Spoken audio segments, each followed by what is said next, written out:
Good morning, Carla. Can you hear us? I can hear you. Okay. Can you just speak again? You were just really quiet. I think Nikki was going to try and turn you up. Can you say again? Good morning, everybody. Good morning. All right. I'm going to call the meeting to order at 9:20. Sorry for the delay today. We just had some technical difficulties, and we have Trustee Gimber joining us online today. If we could get Trustee Long to do the land acknowledgement. Okay.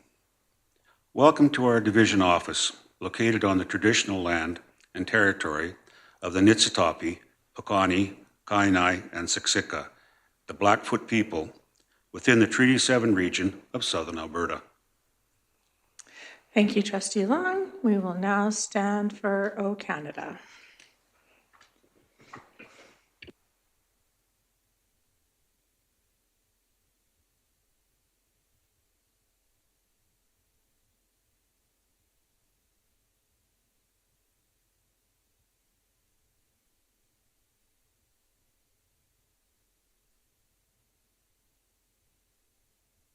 O Canada, our home and native land, true patriot love in all of us command. With glowing hearts we see thee rise, the true north, strong and free. From far and wide, O Canada, we stand on guard for thee.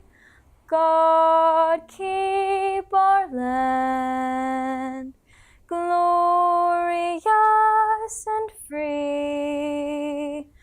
O Canada, we stand on guard for thee.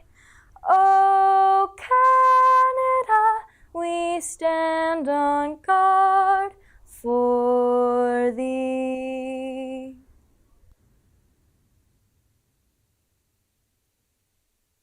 I'd like to thank Zoe, student from FP Walsh, for singing us O Canada this morning. Moving on to our consent agenda. Recommendation that the April 22nd, 2024 consent agenda be approved by the Board of Trustees as presented or amended. Can I get someone to make that motion? Trustee Yeages. Is there any errors or anything that anybody would like to pull from the consent agenda? Wow. We'll go with Trustee Charchin first and then Trustee Yeages. Thank you. Can we please pull B8, the professional learning, and B9, Granum update? Is B8 an action item for the PD? Information. Information, so both under information, okay. So that would be F5 and F6.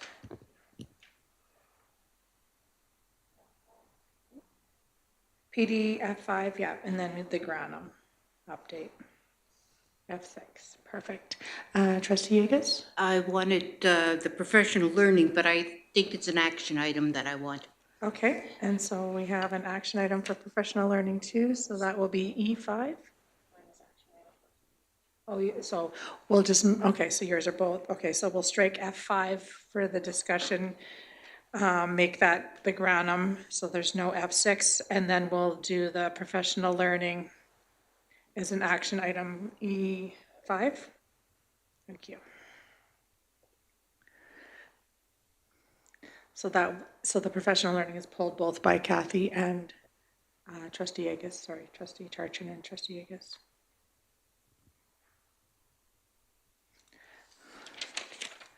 All right, anything else? All right, can I get, the recommendation is that the April 22nd, 2024 consent agenda be approved by the Board of Trustees as amended. All in favor? I should ask opposed because Carla's online. All right, so from now on, I'll ask for any opposed after this one. Emergent changes to the agenda. Recommendation that the April 22nd, 2024 regular board meeting agenda be approved by the Board of Trustees as presented or amended. Can I get someone to make that motion?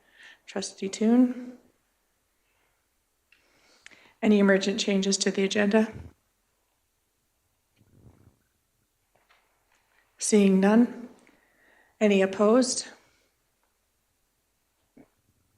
Carried. All right, moving on, declaration of conflict of interest. Recommendation that the Board of Trustees declare if they have any conflicts of interest relating to the agenda items from the April 22nd, 2024 board meeting, and if so, should declare them. Seeing none. Moving on to our action items. E1, our 4-day school week. Carly Bond, Coordinator of Communications, Culture, and Engagement, will review the LRSD 4-day school week, developing project scope and engagement objectives plan with the Board of Trustees. Recommendation that the Board of Trustees approve the 4-day school week, developing project scope and engagement objective plan as presented or amended. Trustee Poitras is making that motion. Trustee Poitras, would you like to speak to it?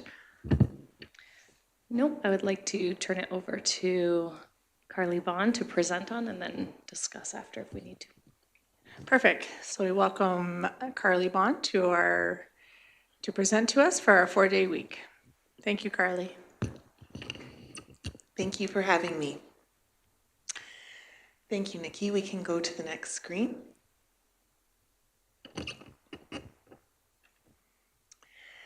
So a little background on the 4-day week idea. Since November 2020, we've had comments from parents about pursuing or considering a 4-day school week.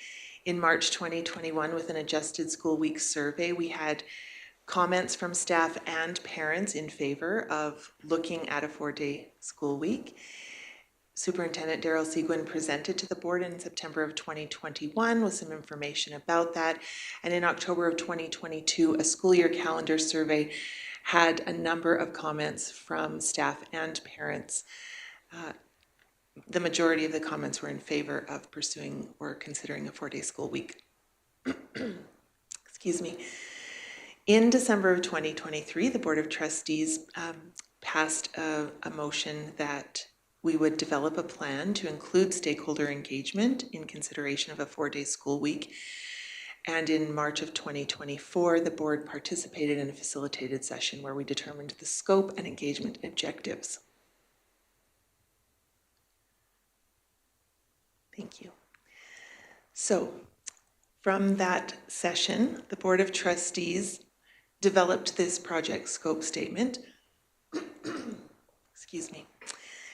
The Board of Trustees will decide if implementing a 4-day school week is in the best interest of these 3 criteria: student success, budget efficiencies, and staff retention and recruitment. And so gathering stakeholder feedback using budgeting models and considering that effect on student engagement would help inform the decision. That decision would have a target date of February 2025 to be made. Thank you.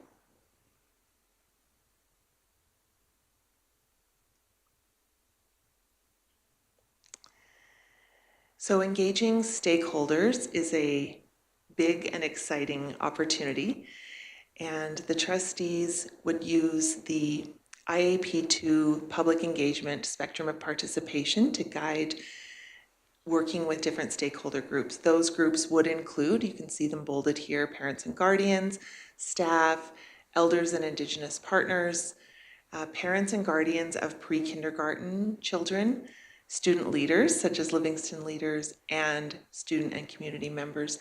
The main purpose of engagement in every case would be to consider the concerns and perspectives of those stakeholder groups, and the trustees would provide feedback to the stakeholders on how their input was used in the decision-making process.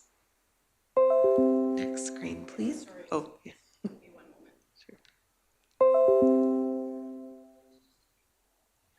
let's just think about this.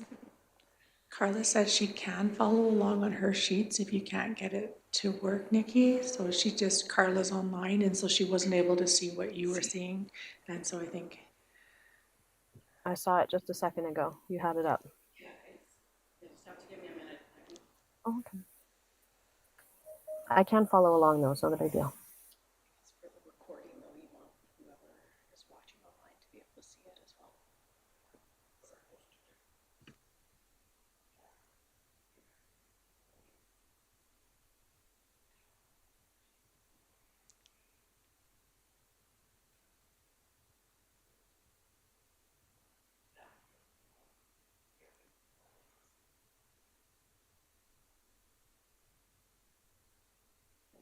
Can you see now, Carla? Yes, thank you. Perfect, thanks. Great, next slide. Thank you. So what I'll share now is what I propose is the kind of engagement plan that the trustees would consider for this project. So we could use a variety of methods and techniques to engage our stakeholders. The methods on the left-hand side of your screen would be available to all stakeholders and the community, very public. And on the right-hand side are things that we could use with individual stakeholder groups to dig in a little deeper, have more focused conversations, find ways to really understand the concerns, perspectives, ideas of our stakeholders. The proposed timeline for this project would be that we engage stakeholders from May to November of this year. In December, we would compile all the reports, see if there's any gaps in the data, if we need to circle back to any stakeholder groups. And then in January, report the findings to the trustees, which would give you time to consider all the data and perspectives before likely making a decision in February of 2025. So to summarize, the criteria for determining if a 4-day school week would be something to pursue would be, is it in the best interest of student success, budget efficiencies, and staff retention and recruitment? We would engage stakeholders May through November of this year, and we would use data on the effect on student engagement and budgeting models and all of the stakeholder feedback to make that decision, which you would likely make in February of 2025. There would be a final report that would accompany the decision, so stakeholders clearly understand how their input and feedback affected or was used in your decision making. And it is anticipated that if the decision to proceed with a 4-day school week is approved, that would be implemented division-wide in the 2025-26 school year. And that is all I have. I'm happy to take questions or comments. Thank you, Carly. Any questions for Carly?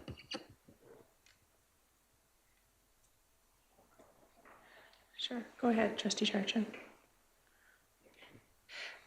I just want to thank Carly for her incredible facilitation skills and knowledge around that because I believe we've considered a lot of stakeholders and hopefully all of them, but if we don't, the process allows us to go back to that. So thank you, Carly. You are really magical at facilitating and helping us see through some complicated processes. So thank you. Thank you. Trustee Toon? No, echo what Trustee Charchin has said. Excuse me. Thank you for your work on this, Carly. One of the things that I love about the plan is it clearly articulates our timeline as well as the rationale behind seeking the feedback, because I think that's something I've gotten a lot of questions about as a trustee personally, is people saying, well, why are you doing this? And this, I think, will help show those as we're engaging with the kind of lenses that we're looking through to make this decision. So excited to receive the feedback that we get on this. Thank you. Thank you. Thank you. Trustee Long? Carly, I apologize if this is something that's been discussed and I missed it. Have we considered having something in hard copy for parents and staff? That's a great question. I'm developing an entire communications plan index with all of the communication pieces that we'll have. Everything will be available on our website as well as a formatted PDF, especially for each stakeholder group. They will have kind of their own packet of information, but all of it will be available to everyone. Thank you. I just have one quick question, and it's not to finish conversation or anything like that. When we looked at all the methods that we're going to use to reach out to our stakeholders, I just wondered if we were rolling all those methods out at once, or in your plan, if there was like a staggered way that we were going to approach it. So I just was wondering about that. Great, thank you. So it wasn't shown in the presentation, but yes, I have a plan for who we talk to when and what that conversation looks like, if it's a survey first and then focus groups later. So there's a plan laid out, and we will make that, if you choose to approve this plan, then we'll make that clear to all stakeholder groups so they will understand when they are being engaged, when they have that opportunity, and what that will look like, and the kind of engagement and the kind of information and data that we think we'll get from that. Perfect, thank you. Trustee Turchin? Thank you. Carly, would it be accurate? Ooh, do I need to back up a little bit there? Would it be accurate to tell people that any information that we have available can be found on the website, and a good place to look, that anything available will be there?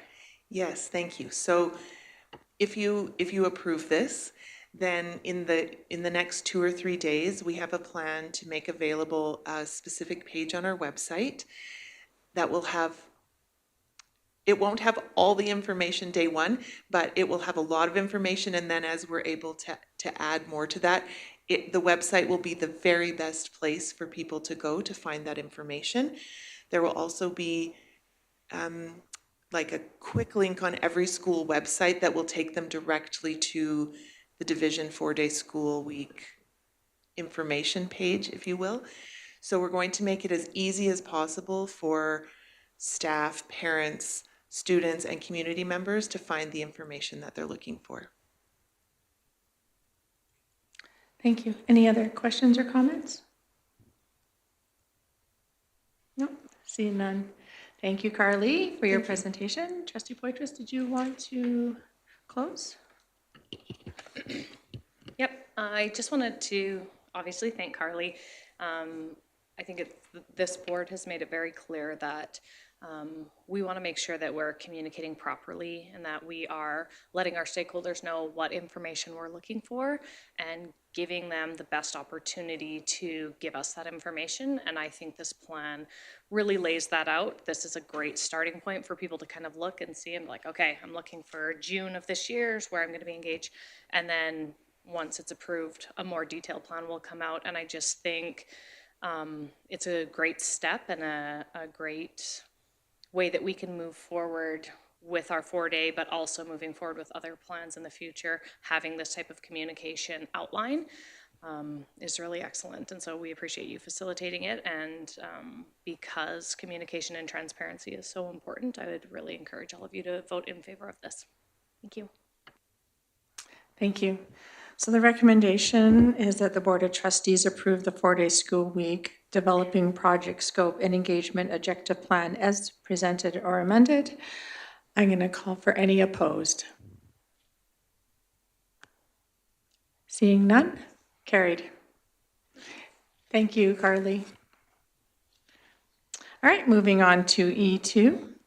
In response to the notice of motion by Trustee Gimber from March 27th, 2024 board meeting, it is the recommendation that the Board of Trustees approve the chair of the Regional School Council Committee alternate every year. This is moved by Trustee Gimber. Trustee Gimber, would you like to speak to it? Sure. Thank you very much. So this is just basically in response to the last couple of motions that have been approved with regards to the Regional School Council and the terms of reference. So this one would just permit the alternating of the chair, which would mean the alternating of who goes to the ASC or ASCA AGM and conference every year. I think it's great for building capacity too. So that's pretty much it. Perfect, thank you. Any questions?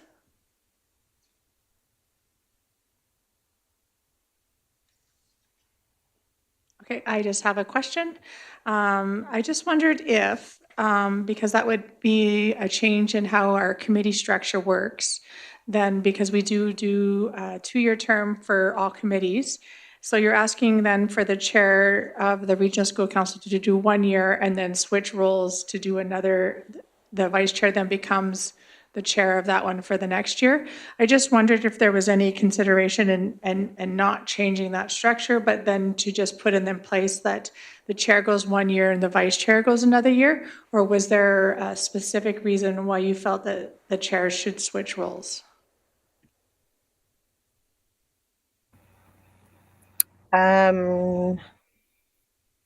You know what? Actually, I think that it is important for the chair to switch roles because the chair does a lot of stuff with regards to presenting, and I just and it isn't really a vice chair title with the other role, so I think this just clears it up. Okay, thank you. Trustee Poitras?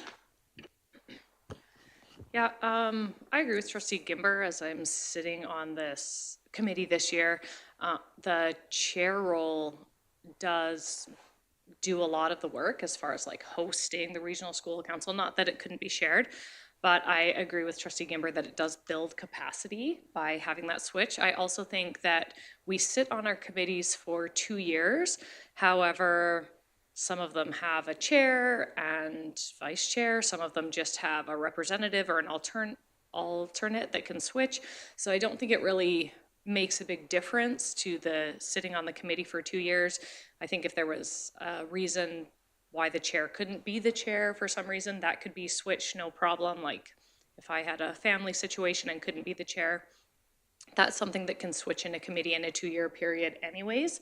And so I really don't think that it's messing around too much with our policies. So I think it helps build capacity, and I think it just makes it clearer to have the chair go every year, but the chair alternates. Thank you. Any other questions or comments? Okay, seeing none. Trustee Gimber, would you like to close? No, I've said my piece. Thank you. Okay, I am now going to read the recommendation that the Board of Trustees approve the chair of the Regional School Council Committee alternate every year. Any opposed? Seeing none, carried. Moving on to E3. Yeah, thanks for the long intro, Brad. Okay, no, I'll read it. E3, proposal for cell phones in Livingstone Range School Division. Background, the use of cell phones among students has become ambiguous, impacting their learning environment, social interactions, and mental health. Numerous studies from both Canada and the USA have shown the detrimental effects of excessive cell phone use on students' academic performance and mental well-being. A study by the Canadian Pediatric Society found that prolonged screen time, including cell phone use, is associated with decreased cognitive function, poor sleep quality, and increased risk of anxiety and depression among adolescents. Similarly, research conducted by the American Psychological Association has linked excessive cell phone use to decreased attention span, lower academic achievement, and heightened stress levels in students. Rationale.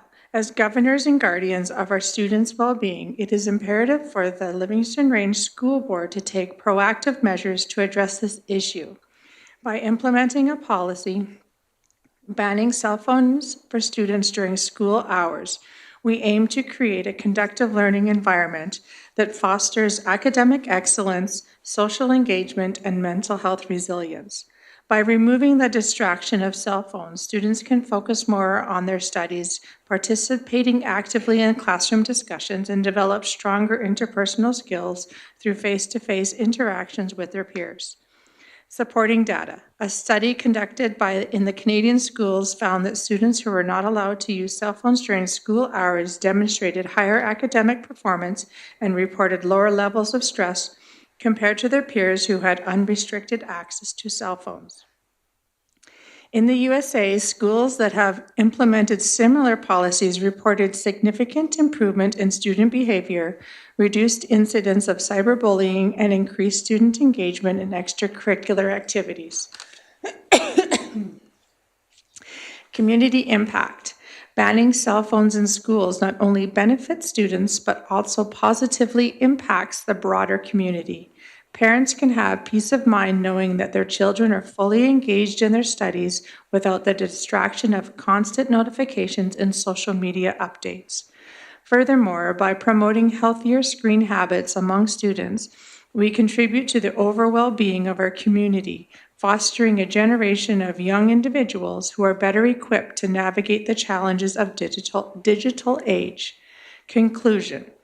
In light of the overwhelming evidence highlighting the negative impact of cell phone use on students' mental health and academic performance, the Livingstone Range School Board proposes the implementation of a policy banning cell phones for students during school hours. By prioritizing the well-being and academic success of our students, we take a proactive stance in shaping a healthier and more productive learning environment for all stakeholders involved. It is the recommendation that the Board of Trustees develop a policy limiting cell phone use in classrooms. This motion is moved by Trustee Toon. Would you like to speak to it? Yes, excuse me. Thank you, Madam Chair. First off, I want to apologize for the lengthy background. Excuse me, background. Oh, sorry, I gotta take a drink here.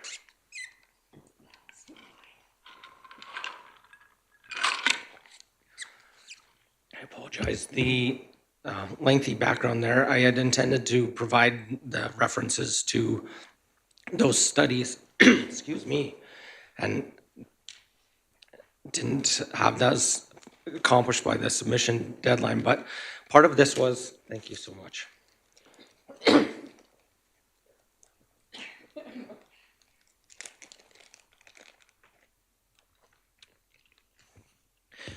Part of this was I was hoping it would spark some curiosity in the trustees to look further into this. Excuse me. This is, I think, a really important discussion that we've heard a lot of happening externally and actually globally. There's been a lot of work that has gone into this, and just to kind of highlight how this came forward, Trustee Gimmer and myself had a discussion after a recent school council where this was a topic of discussion because of discussions that were going on at a school. And it really is evident once you Google and look into things, there is a lot of definitive information out there that shows how much of a benefit this is to students and how detrimental it is to students' mental health and well-being, and how it negatively impacts student achievement. And so I'm excited to have this discussion today of bringing something forward that for the trustees to support that can have a conclusive, positive impact on learning in all our schools across the division. One of the things that was mentioned recently at a school council was the research and work of John Hattie. For those that aren't familiar, he's really done a lot of research into various impacts of what best practices can help facilitate growth in education. And in his study that he did, which was a study of studies, showed that across the board, cell phone use in school was consistently a negative impact on students. And sometimes some of those things could be close to a year difference in progression from students that had cell phones in the classroom to not having them in the classroom. So when we look at recent trends in education, the decrease in academic areas in some areas, I think it's prudent that we do everything we can to set our students up for success, and feel that this could have a huge impact on doing so. One of the things recently that I saw, and it was another survey talking about that Canadians across the country surveyed on what their thoughts were from removing cell phones in the classroom, and it was 80% of Canadians support this. And I can recognize that locally in discussions that we had, including that recent school council, where the majority of parents had positive experience in saying that they felt it would definitely be a positive for their students and for the school community in general. And this was at a high school level. In provincial context, it's Elk Island Public has had a policy in place since 2018, so it's not new. But provincially, I know Ontario, Quebec, and BC have all had provincial mandates, and as recently after this was submitted, we saw that come out that this is a discussion that's going to be happening in our province as well. So to me, that helps to reaffirm that things are happening all across the province, the country, and the globe, that this is something that is a deep impact, and that we can do as governors to help have the most success for our students. As a parent of a student at one of our schools that has implemented a total removal of cell phones from the classroom at the junior high level, I've seen it be a huge success for my student, and hearing it from their peers that it was a severe distraction. It's hard to have the consistency in not only the policies that are in place, but enforcement of those policies for those students. So I'll just leave it there and then open it up for discussion. But one thing I would like to amend the motion at the start in doing some reading, using after this was submitted, continued to go and research and look at things, and the use of the word cell phones isn't really consistent, I think, in what the intent of what this is, because there can be other devices, including smartwatches and things, that can cause a problem. And so that was something that actually had came up at the school council. Well, what about smartwatches? Because they can have cellular data and can be a distraction as well. So the term that I've used in other areas was personal communication devices is the term that is used. So if it's amenable to the trustees, I'd like to throw that out at the start of the discussion to maybe clarify what the intent of this is. Perfect, thank you. So Trustee Toon has made an amendment to his recommendation. Do we need to vote on that? Does any of the board trustees see any problem with that? Trustee Charchin? I just have a question. Is an iPad considered a personal communication device? Because they are used for learning and support devices for students in classrooms. I think that word personal helps do this. If it's a school-based device, then it's not a personal one, because like the iPad or a Chromebook or things like that wouldn't be considered that, but it's personal devices is what the policy, I think, needs to be focused around, those personal devices. Trustee Charchin and then Trustee Yegas. So I've had experience where a student may not qualify for a school assigned device, but bring their own personal device to support their learning or special needs. Trustee Toon?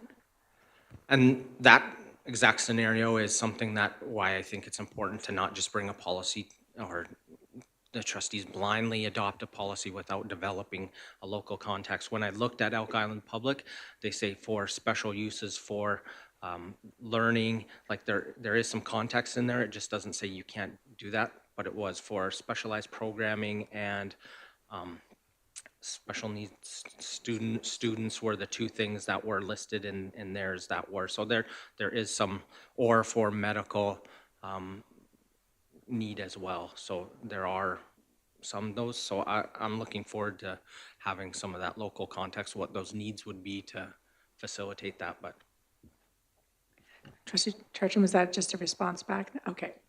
I'd just like to suggest that we include in there as defined by whom, whether it needs to be defined by a teacher, by a inclusive learning coach, by the family, just making sure that we include that in the conversation. For sure. Right now, we're just talking about the recommendation for the amendment, though. So it's just on personal communication in place of cell phones. So as long as your questions are around the recommendation or the amendment that Trustee Toon has made. So we have Trustee Yeagas. Okay. Trustee Long. Yeah, that was the first comment I wanted to make, is that Trustee Toon has brought something forward to create a policy. And now we're starting to discuss what's in the policy, which is going to take a lot longer time than we have right now. So we just need to discuss having a policy, not what goes in it. But surprisingly, I'd like to make a friendly amendment. It's But first, we need very to friendly. do the, Yep. okay. But we haven't passed this amendment first, so you're amending. No, I want to make a friendly amendment to the recommendation. Okay. That the Board of Trustees designate a half-day special meeting to develop a policy limiting cell phone use or personal communication equipment in the classroom. Can you please type that up and send it to Nikki? Well, Nikki, would you like that typed up and sent to you? The Board of Trustees designate a half-day special meeting to develop a policy limiting personal communication devices used in the classroom. Okay, we'll just pause for a minute to just make sure that Nikki can get all that. The reason I say the board is because I think we all need to be involved in this. Not just, we might go the route that we pick 2 or 3 people to sit on a committee. I think we all need to be involved in this.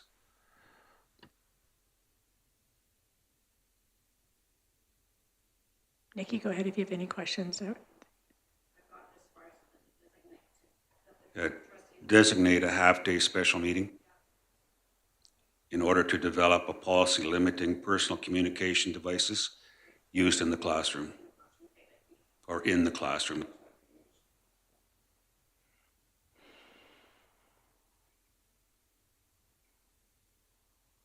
Okay, we have an amendment to the amendment on the floor.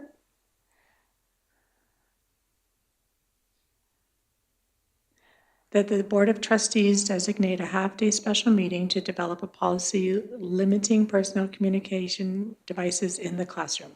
Now, we are only just speaking to this. I don't know who had their hand up first, sorry. Trustee Yeagas? Can we do 3 amendments? No, we can only do 2.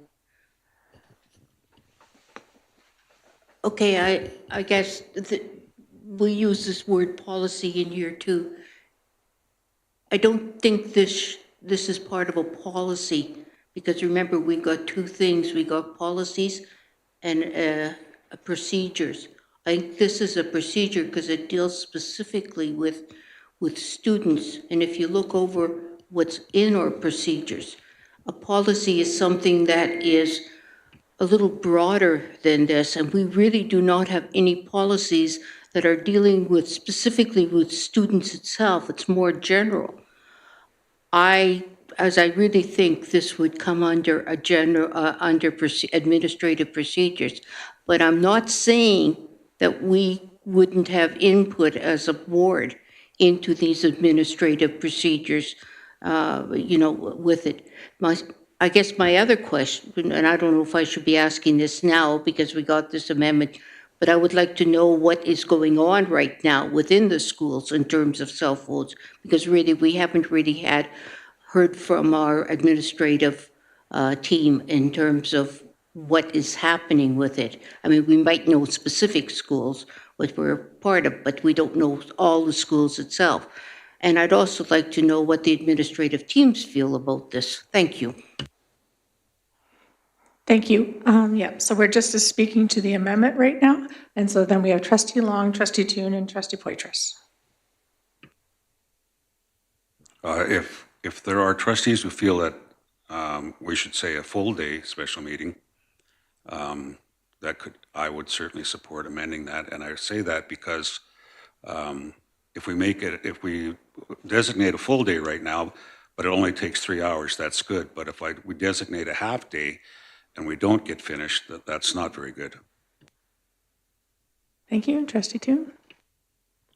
No, I support the amendment to the amendment. I think it clearly articulates the development process for that, and it helps build the timelines on how this is going to be done.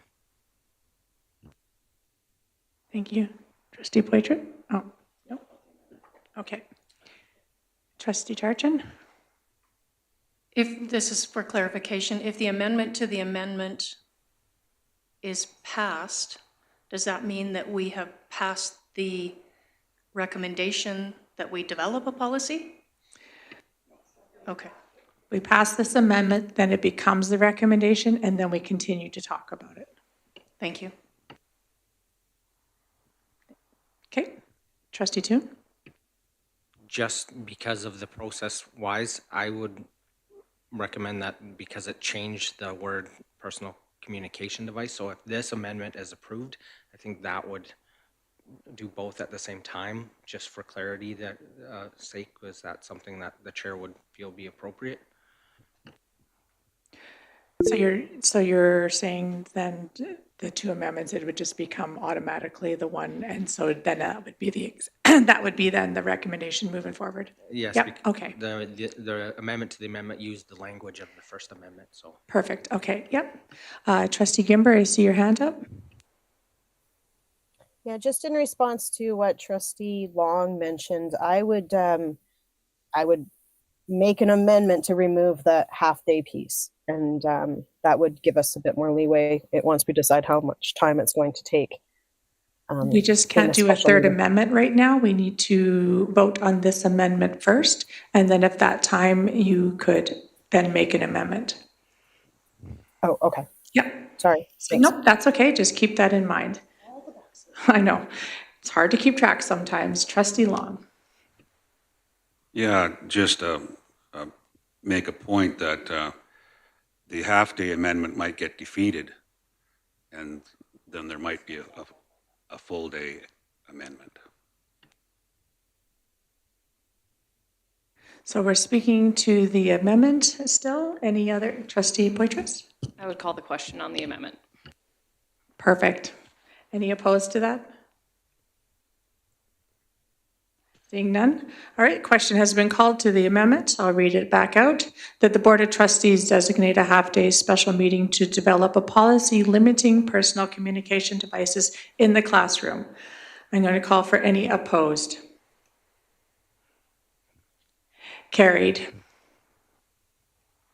All right, the recommendation that the Board of Trustees designate a half-day special meeting to develop a policy limiting personal communication devices in the classroom. Any questions or comments? Trustee Poitras? Yeah, just in response to something that Trustee Yeager said earlier, I agree that when I first read this over, I thought this feels like an admin procedure, for sure. However, I wanted to also make the point that this does not say students. So when we're talking about personal devices, I think this is referring to the school community, which would include teachers and administrative staff and everyone, which I agree. I'd love to hear what the admin think about it, what's happening in the schools right now. I know that in West Meadows High School and junior high, is that right? That they have a Willow Creek, right? There's limited use and different rules around it. So I would love to hear how that's going, and I believe it's for their staff as well.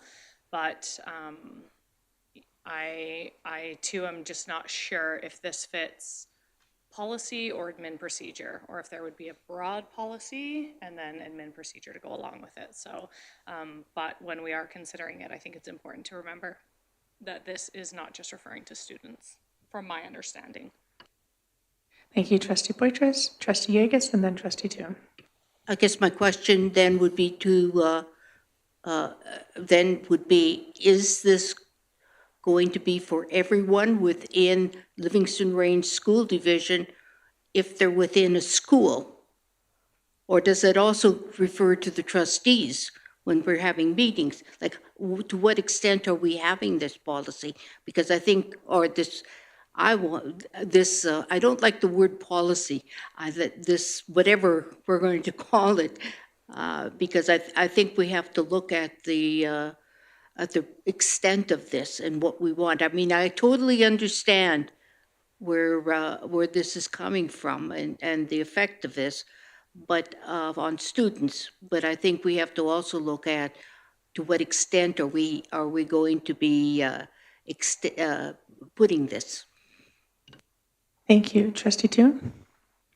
Yeah, I think the inclusion of classroom in there doesn't speak to some of the external things that Trustee Yegus said with that. And to the questions about policy, I would say the boards that have this in place, the boards have it in policy, and then there's a procedure as well that goes along with it. It's like the hand in glove situation. And I would refer this to like our policy 13, the safe and caring one. There's an overarching statement of what the board believes for the entire division, and then there's admin procedures that go along with that deal with those things. So I totally think that this is within the role of school boards, and the other provinces where there's things that are mandated, it doesn't say have a procedure about this. It says boards shall have a policy on cell phone use. So as recent communications are coming out from the minister that this is coming down the pipeline, I would rather develop this preemptively as a need to what we need in our jurisdiction as opposed to something being mandated from the government, because we feel that this is important and needs to happen in our schools. Thank you, Trustee Toon. Trustee Charchin. Kind of from following up from Trustee Yeager's statement, as you said, Trustee Toon, the references to these studies are not here, and I would really appreciate having the time to look at those. I'd also, one of the other comments I made as I was reading through this to myself was, do we have similar studies that,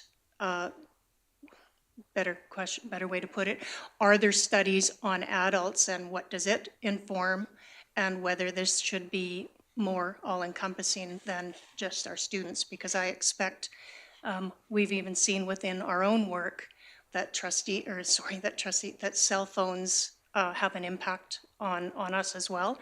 And so just looking at that bigger, broader research and consideration and putting it all together.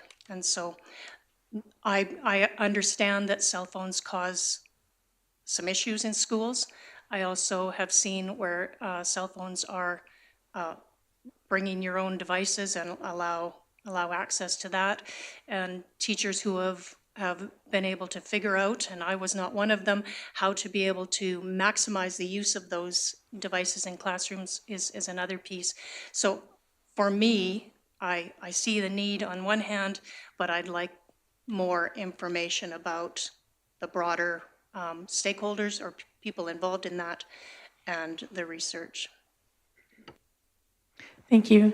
Trustee Long. Oh, what a perfect topic for parent council or school council before we meet as a group and hear what our parents and our administrators are there at that time too have to say about it. But again, I think the word policy is a hang up right now for some people, but it's not really what we're doing. So we need to get past that word policy, and what we're going to do, this is important and relevant board work. Absolutely it is. Now, we need to gather information, we need to do some research, we need to have our central admin and admin talk to us, but these are all things that we would do after we pass this. So we're still into discussing what we're going to do afterwards if we pass this. So we're actually wasting time. And I don't mean to say that in a negative mean, that's my voice. If we pass this, then we'll do all the discussion and things that we're doing now. It's very relevant. Again, I'll say it's important board work. It's information gathering for our central admins. They're going to hear what we think based on what we learn. And it's very important for us to share ourselves. So it's both information gathering and a passing of opinions, recommendations from the board. Doesn't mean that central admin's going to put anything into effect, but we're going to make some recommendations based on what we learn. And we need to pass this so that we can do all of that. Thank you, Trustee Long. Trustee Poitras? Okay, so I have read things, but again, I'm not sharing any information. I'm not going to share any information like Trustee Toon has because he's looked recently, but it's my personal belief that cell phones have a negative impact on kids in school and their learning, and I believe that from things that I've read, but also from experiences with my 4 children who are currently in schools from grade 11 down to grade 5. And I know that it's a hard thing to implement something saying we're going to ban cell phones without support. And so I see how putting a policy forward could really help support our administrators if they're looking to put something in place as far as senior admin, but also school administrators. I believe that this will have a positive impact. And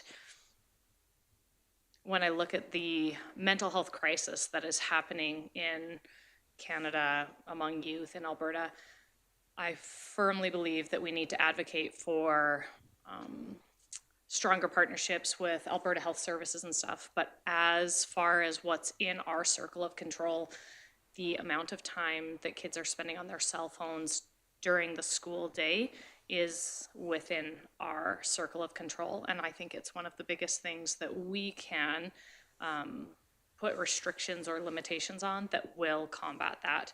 And so for me, I think there's a lot of information that we need to get. We need to hear from our administrators, from our students, etc. But that can all happen while we're developing this. I do think that this is something that would positively impact our school communities, and for that reason, I would be in favor. I would also make a recommendation that we remove the words half day and just have it read that the Board of Trustees designate a special meeting to develop a policy limiting personal communication devices in the classroom. And that would be my amendment. I think it's good that there's no timeline on it because this may take some time, including waiting to see the results that come back from the current government survey, which I think is very important. But that's my thoughts and feelings around this, and that's the amendment that I would make. Thank you. Thank you, Trustee Poitras. We are now just going to speak to the amendment that is on the floor about removing the half-day. Any questions or comments around the amendment? I totally support that amendment. I think we need to talk about it. It could, I don't know how long it'll take, but it could take longer. Thank you. Thank you. Any other comments around the amendment? All right, we will call the question on that. To remove the half-day, so it'll read that the Board of Trustees designate a special meeting to develop a policy limiting personal communication devices in the classroom. Any opposed? Okay, seeing none. So we're now back to the motion that reads that the Board of Trustees designate a special meeting to develop a policy limiting personal communication devices in the classroom. Any more questions or comments? Trustee Charchin. I couldn't agree more with Trustee Poitras in relation to this could support school administration. I have a question, I think, around, again, clarification.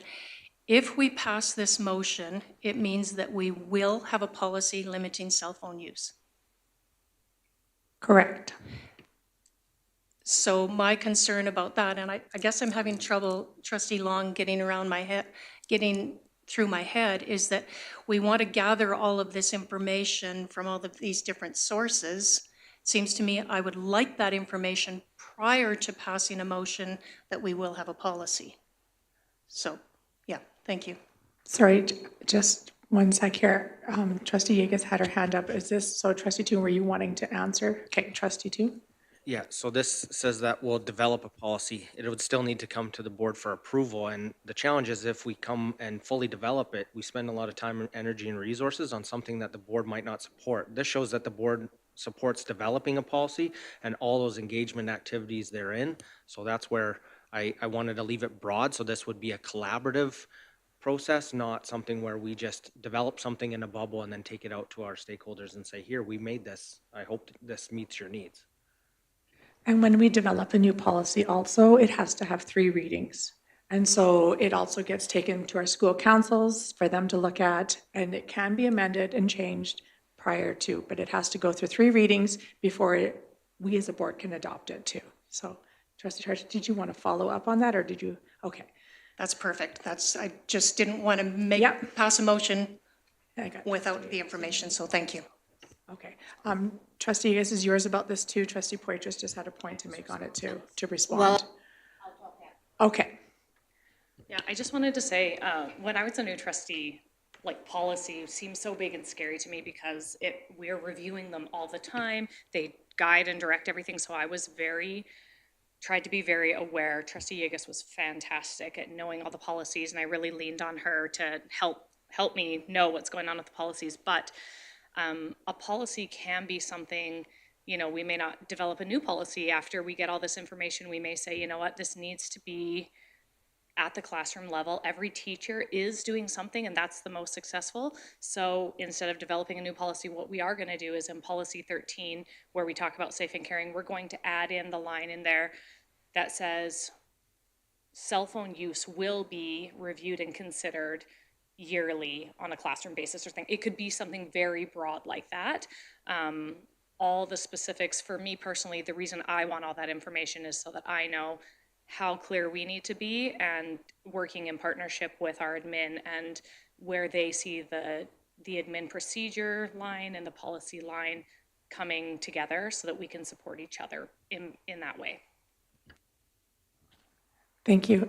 Just a response, Trustee Charsham would like. Is that okay, Trustee Yeagas? You are next in line. Okay. Sorry, Trustee Yeagas. Thank you, Trustee Poitras. That makes a great deal of sense because the implementation is a huge piece of this. And so the opportunity for us to decide how we want to go, and then the making sure that we are working together in our respective roles with the implementation as well. Thank you. Thank you. Trustee Yeagas, would you like to go now? Finally, yeah. No, I totally agree, because if we were going to just say make a policy and that's it right now, I wouldn't agree with this. But if we're going to be going ahead and talking about it in a meeting, then I think this is a good idea. We have to look at all of the aspects of it and not just jump into something. But the other thing is that I want to ask is that we set a special meeting. We know our time is limited. So I would like us, before we go off of this, if we pass this, to decide on a special meeting, because we need a timeline on this, because this is something that we could just put off and, when are we going to do with this? Trustee Yeagas, I think we can definitely do that, but I just was wondering if your consideration would be, I will make a commitment by the end of today that we all sit down and figure out a day for that, and then we can just not make it part of this motion. Okay. No, I wasn't thinking of making it part of the motion. I just want to say is that we should be thinking of a date. Absolutely. We'll all sit down together and collaborate. Okay. Any other questions or comments? Trustee Gimber, I saw you raised your hand the one time, but I just was wondering if you had anything you would like to add. or questions? No, just so everybody knows how I am going to vote. I'm definitely in favor of this. I thank Trustee Toon for putting all the legwork and stuff into the preamble on this.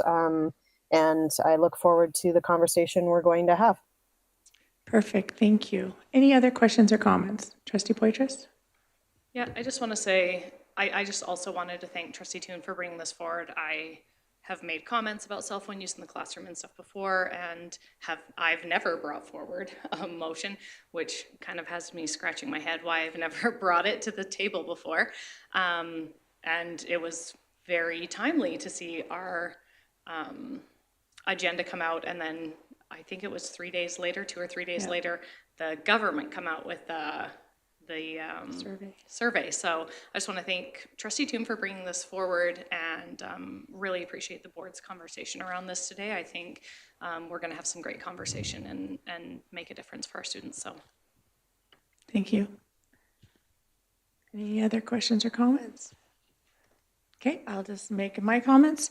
When I looked at this motion, I did go look at some information, and I do sit on the comprehensive health at Zone 6, and so I did reach out to actually Alberta Health Services, and I didn't hear back from her actually till this morning, and so I do have she did send me some research that I would love to be able to share with the board. I haven't had a chance to look at it, but there is some really good short videos that I think that would help us too. And so I also thank Trustee Toon for bringing this forward. I think that it is great, and like Trustee Poitras said, it is timely with the Alberta government sending out their survey, which has been shared with all the parents actually in Livingstone Range too. And so it'd be good to see what happens out of that. So Trustee Toon, would you like to close? Thank you, Madam Chair. Really appreciate the discussion and the comments from all the trustees for the time and effort that I think this is going to be. I think this will be very fruitful and be very impactful to our students and our classrooms in our division. When you look at the student achievement, anxiety, and bullying aspects of how cell phones are used by children and teenagers today, I think that this is really timely, and appreciate the consideration in helping support this motion.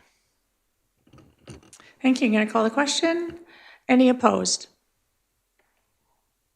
Seeing none, passed. can we take a pause for 1 second?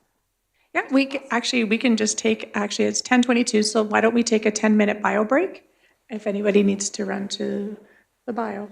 Thank you.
All right, everyone, I'm going to call us back to order. Whenever you're ready, Nikki. We're still 10 minutes ahead. I know. Look how happy she is. She's like, I know. All right, everybody, we're going to move on to E4, which is our board organizational meeting.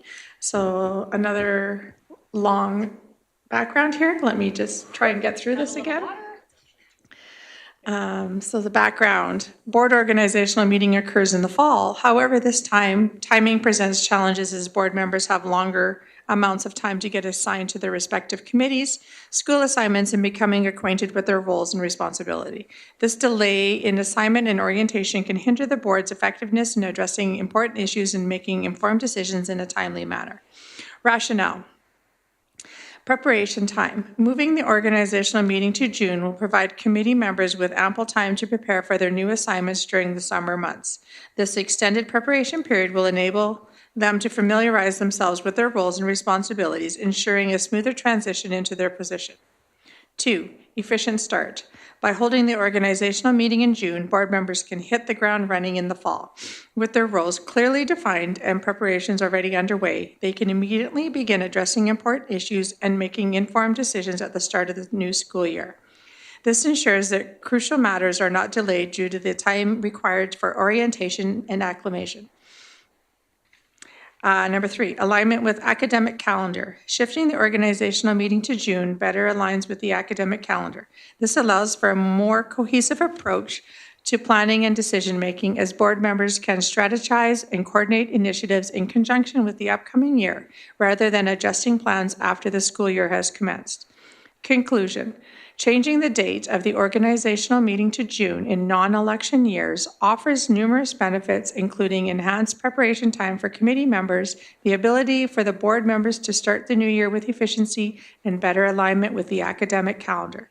This motion aims to optimize the effectiveness and performance of the Livingstone Range School Board for the benefit of the entire school community. Recommendation that the Board of Trustees approve the reallocation of the organizational meeting to June on non-election years. This motion is moved by Trustee Toon. Would you like to speak to it? Thank you. Chair, I apologize. We probably should have had this motion first. It's a little more procedural and not as exciting as the last one.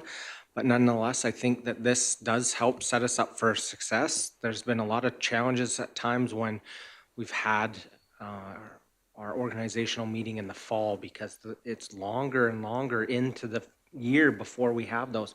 So one of the crucial pieces is school assignments for school councils. Being assigned, this would help facilitate and ensure that the trustee who's assigned could go to those welcome back barbecue activities, those first crucial new school council meetings for all those things, and for committee members to help plan for committee dates that are earlier in the fall as opposed to sometimes when, because of when we're having it, we don't have our org meeting, sometimes even September, it falls in October, which gets extremely late in the school year. So I know that June is busy and we've had it there in the past and there were some growing pains of having it there, but I feel that when we're intentional in doing that, and this year it's only a reaffirmation of committee appointments because we're for 2 years, but if we do need to make a change of school assignment or a committee, that we're setting those new appointments up for success by having that. So the intent is, I didn't put a time on this, but it would be that we could go through this sooner than later and help set up future boards for success. Thank you.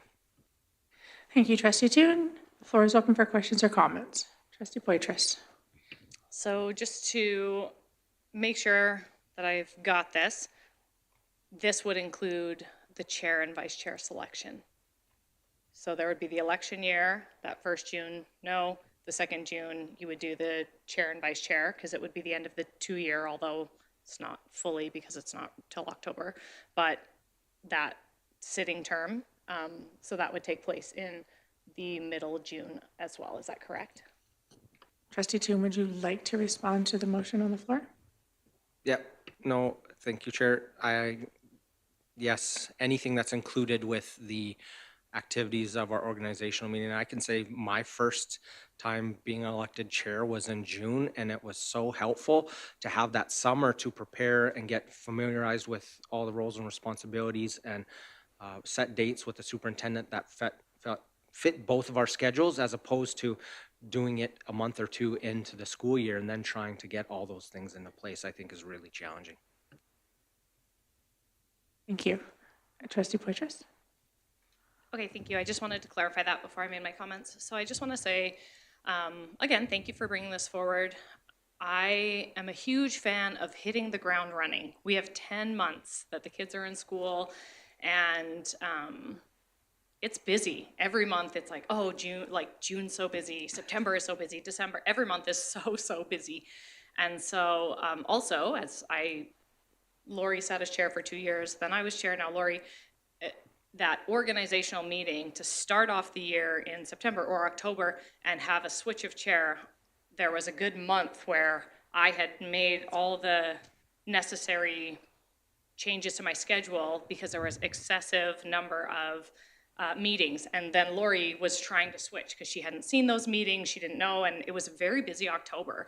And that transition, I was helping her through it, and it made it difficult. And it was confusing for people to have us switching in October. So I actually love the idea of doing our organizational meetings in June, except for when they can't be, which would be on an election year, so that we can all have the summer. Trustee Gimber has set up our Google Drive in a way that we have access to all the committee notes. So you have the summer to go and look back and see when they had meetings, how often. So I love this idea. I think it's fantastic. I think it'll benefit the board, which will benefit the board work and will make things so much clearer when we start the school year for all of our different school councils and our administrators, know who the chair and vice chair is, who's assigned to their school. So I love everything about it. I don't see any negatives, but I'm hoping to hear if anyone thinks there are. Otherwise, I would be in favor of this. Trustee Yegas? I was just wondering if because with our the organizational meeting, there's more than just the committees and that we have other things to do. And I guess the one I'm looking at is the rates and things like that. I was just wondering if we will be, if this is going to be ready for the June. I guess that's one question because this came up before. So will we be ready to do all of this in June? Because we have, according to the Education Act, there's other things to do other than committees. So that's my question. Thank you. Jeff's not here today, but I think that by the end of June, we pretty much know where we are, and the audit is the one that makes the recommendation on that. So I'm pretty confident that as audit, we could meet and have that discussion. As long as they know ahead of time, I feel like that the audit committee can be prepared to, and as long as audit knows, they have to be prepared to present it in the June organizational meeting, except for on the non-election years. Yep. Any other questions or comments? Trustee Gimber, did you want to have a comment?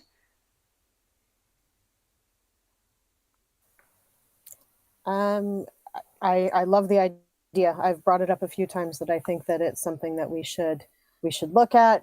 Thank you, Trustee Toon, for putting pen to paper. And I agree with everything that Trustee Poitras said. Ditto. Thank you. Awesome. Any other comments from the other trustees? Okay, Trustee Toon, would you like to close? Thank you again. I think this will just help create us for the most success, hitting the ground running, and appreciate the support for this motion. Thank you. I'll call the question. Recommendation that the Board of Trustees approve the relocation of the organizational meeting to June on non-election years. Any opposed? Seeing none, carried. Moving on to F5, was asked for the professional learning to be pulled from the consent agenda by Trustee Charchin and Trustee Yegas. Who would like to make that motion? Trustee Charchin or Trustee Yegas? You said it's a discussion item, so or an action item, so one of you would like to. Trustee Yegas? The action item on there is on May the 13th, we have our planning meeting. There also is the ASBA is putting forward a PD opportunity from 11:30 to 1 o'clock.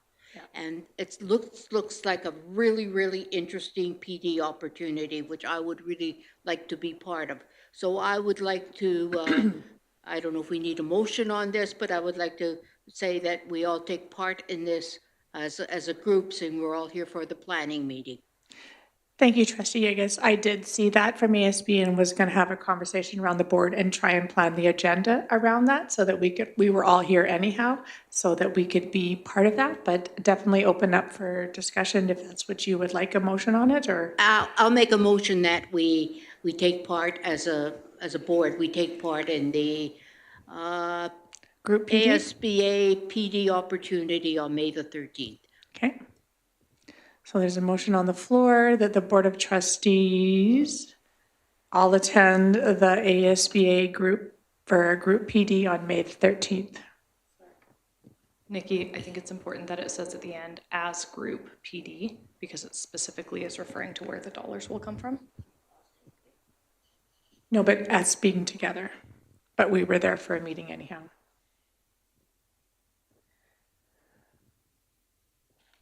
Trustee Long? Yes, somewhat confused, Trustee Yegas. So are you suggesting we move our meeting of the whole? No, okay. Okay, any other questions around the motion on the floor from Trustee Yegas?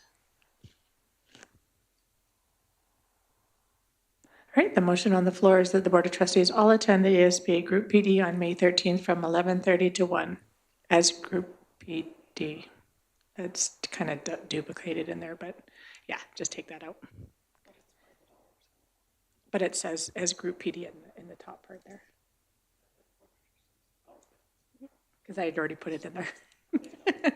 Okay, thank you. I'm going to call the question. Any opposed? Carried. Trustee Charchin, did you have a? Mine was the same. Oh, alrighty then, perfect. Alrighty, Mr. Seguin, we are moving on to discussion items now. Is Mr. Gunderson coming down to join us?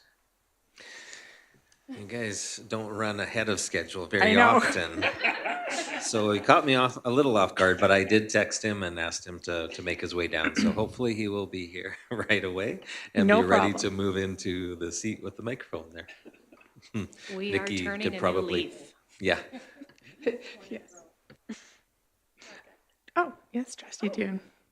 I could give a quick Nanton update if you'd like. Oh, nice try. So close. So close. Welcome, Mr. Gunderson. We're running ahead. You are welcome to join us right at the front here. We are just right ahead of schedule here. So this is our F1. Oh, green and white. All in black, green, and white, except for Brad, who likes to be different. Yep. So Livingston Range School Division funding profile. Mr. Jordan Gunderson, Director of Finance, will provide the board with a school division funding update. Whenever you are ready, Mr. Gunderson. Perfect. I was born ready. All right. So we're just going to do a overview of the funding profile, look at primarily comparisons to the prior year and where we ended up relative to the prior year. We'll be looking at it based on a few categories. We'll look at it based on the different funding framework grants and then also our different department areas. So how will this affect our instructional dollars, our transportation, maintenance, and board and system admin? So just some high-level overviews of the changes. So the funding rates have stayed the same. They've added a second count for a few different categories, those being SLS kindergarten, PUF, and transportation for eligible severe ECS students. So what that means is that if we do have some students that move in during the year, so for most of our grants, they're based on our enrollment count at September 30th. But for these categories, there will be a second count later in the year. So if there are students that have moved in or out, our funding will be affected by those changes. One of the biggest things that has affected our funding this year are was the Stats Canada census data. So there was a survey and a census done in 2021, and the effects of that have gone into place for this year's funding profile. So where that affects us, we've seen a decrease in our socioeconomic index, but we've seen an increase in our rurality index and our sparse area distance index. So what those means is that based on the Stats Canada census that was done, it was determined that our socioeconomic status has increased in our division, and so there are some funding decreases associated with that. Yes, Trustee Boydris. So just to get clarification, when I think our socioeconomic status has decreased, I'm like, it's gotten worse. But Yeah. what that is, well, it says decreased socioeconomic index. Yeah, So so does that mean that that's we the are- rate. So the rate has decreased because in our division, we are not in as devastating of a socioeconomic, like we're coming up. That's And so we receive less funding. Is that correct? Yes. Just for my understanding. Okay, thank you. Yeah, and so yeah, that negative number you're seeing there, so based on our socioeconomic index, they apply a rate to the pot of socioeconomic funding available for all divisions, and our portion of the pot has gone down. Yeah. All right, so going over the profile section, so these are the different funding framework grants. We'll be able to see which areas have gone up and which have gone down. So our basic instruction is we see an increase, and that's based on our weighted moving average increasing, and we will actually go into details of each of these sections later in the slides as well. This is just an overview. Services and supports, which is really based on the needs of the students in our division, so those that qualify for PUF or extra support, it's gone up. Our schools grant, which is mostly maintenance and transportation, we have an increase in funding there. And then within our community, which is where we have our socioeconomic status and the rurality indexes that we looked at before, there's a net decrease of $255,000. And then within jurisdictions, which is mostly board and system admin, we have an increase. So the net impact overall compared to last year, we actually have a decrease in funding of $15,000, $15,445. All right, so to look at this in a different way, so we talked about by program. So when we're comparing instructional versus transportation, maintenance, board and system admin, what does that look like? Nikki, if you don't mind just scrolling down to the next slide for me. So our net funding for instructional, so providing, to our students is, we have a decrease of $85,532, an increase in the maintenance department of about $8,400, an increase in transportation of about $14,500, and system admin increase of about $47,000. So if you're to break it out by program, that's how those numbers from the previous slide make up that $15,000 net decrease. All right, so within instruction, some factors that caused the base funding from the framework grant to go up.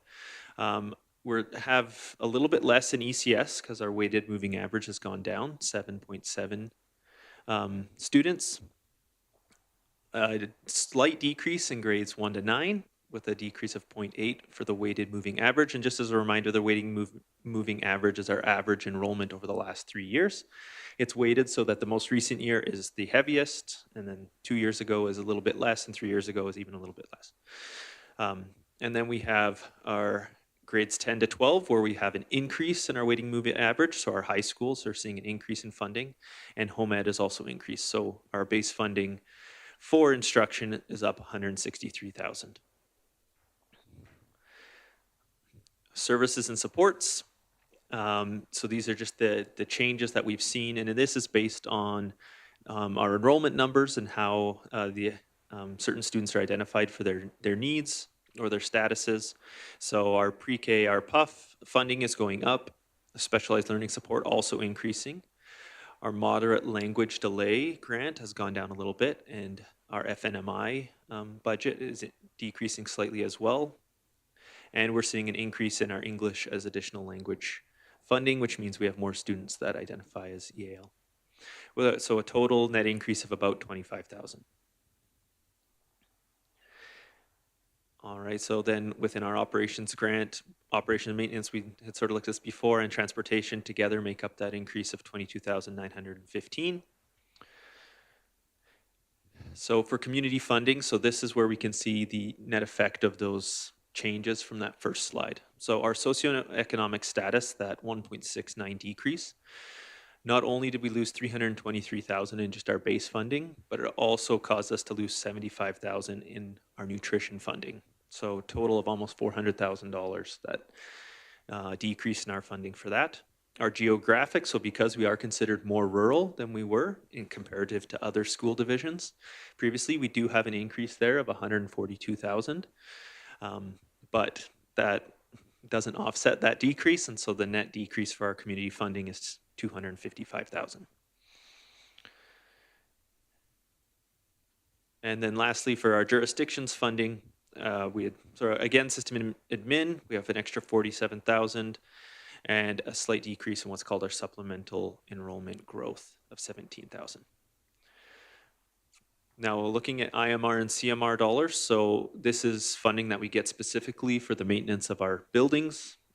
We are seeing an increase from what we had last year, which is good, of about 452,000, which we can use for capital projects and for maintenance that's required.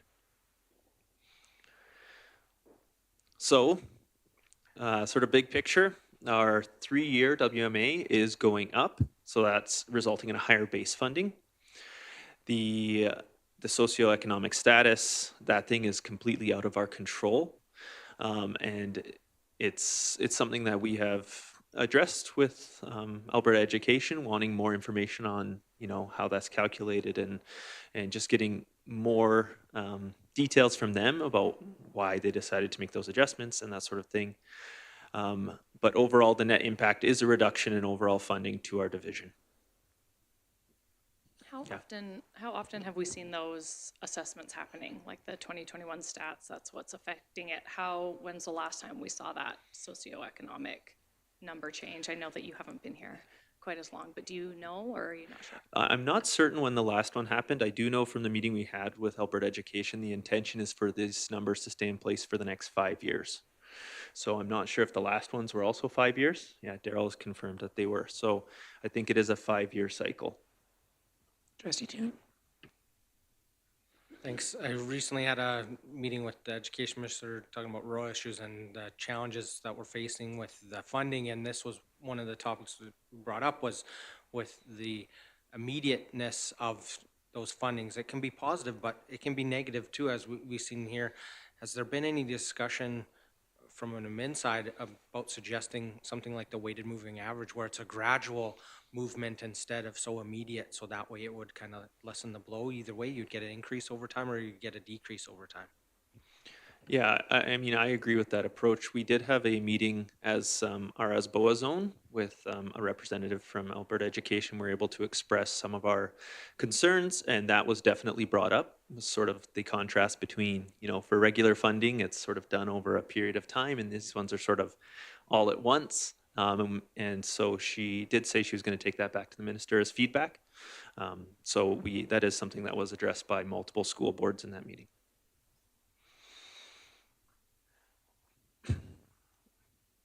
All right, so just another thing we just wanted to sort of bring up as part of our challenging budget process going on right now.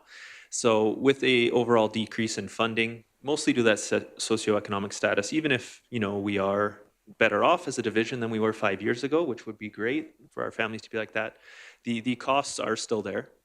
And with a decrease in funding on top of inflation, the sort of net decrease is actually more significant than that $15,000 reduction in funding. So we do have some challenges, and that we're doing our best to address right now. And yeah, that was sort of the summary of our funding profile.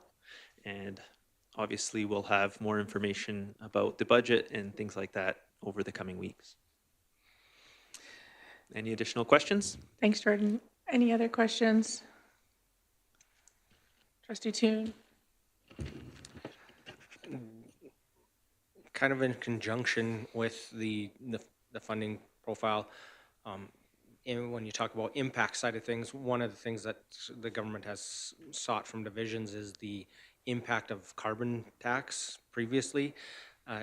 Can you just speak a little bit on that and the timelines of that the government's putting on for providing that? Is that something that's realistic, or is that something that's going to be a challenge to get all that information and the deadlines? So actually on a bright note, Gas Alberta Energy has actually provided us with a very clean breakdown of all of our federal carbon tax costs since 2019, which is the government. So we sent them an email and they had that to us within a couple days, which is our biggest cost for the federal carbon tax. It'll be a bit more work going through for fuel, just given the complexity of having different fuel providers, different buses use different places and that sort of thing. So we're working on that, but we did get an email from the government requesting that information. I can't remember the exact due date on that. Do you remember, Daryl? Yeah, I think it's early May. So we are in the works of collecting all that. And the biggest one, we have all the information all ready, which is great. And now it's just going through the fuel ones and trying to make sure we can be as accurate as possible in gathering that information. Thank you. Any other questions? Trustee Poitras? Thank you. Nikki, will you just bring up the last slide just so I can see it for a minute? Sorry.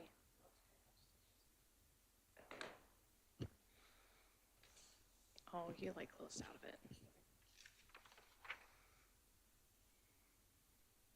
Thank you. So I was just wondering, that's what it was. I was just wondering, we have our weighted moving average, which gives us that base funding, and they've started to take the actual numbers and do an adjustment where we either have to pay some back or we get more. Is that correct?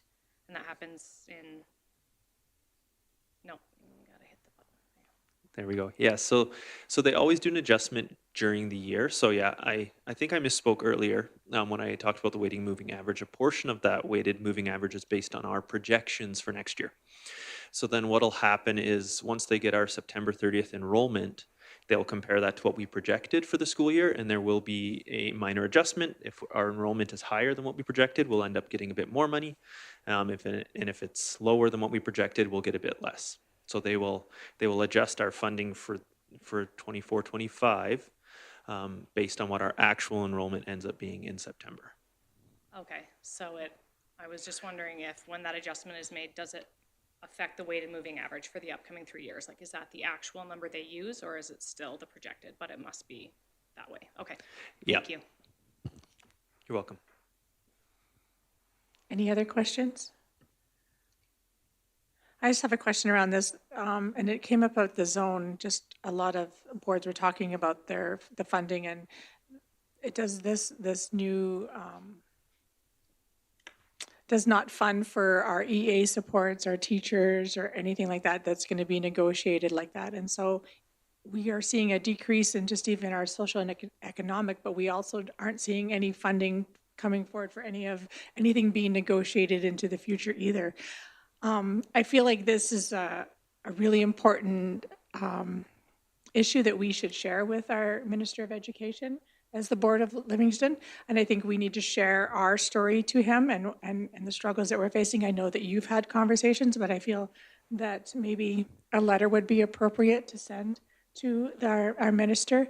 And so I know as a chair I'm not really supposed to make a motion, but I really feel like it's important that advocacy gets together to write a letter to share our funding profile with the Minister of Education. And so if somebody would like to help me make a motion around that, Trustee Poitras would love to help me make a motion around that. Or I could help you make the motion, but I just wanted to ask while we have Mr. Gunderson here, and thank you for your presentation, if we were going to see an increase that supported these negotiations and stuff, is the funding for EAs and stuff, we would see that then in the classroom complexity area, is that correct? just for EAs when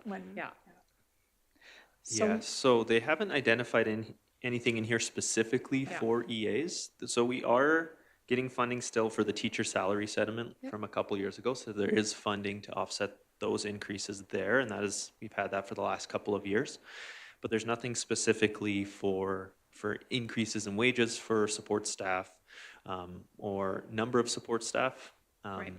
So there's nothing that specifically Those identifies that. dollars do come out of classroom complexity dollars, is that correct? So yeah, Is that they where come they're out of included in? our services and supports. Basically, all of our instructional dollars we can use to allocate how we feel best. Okay.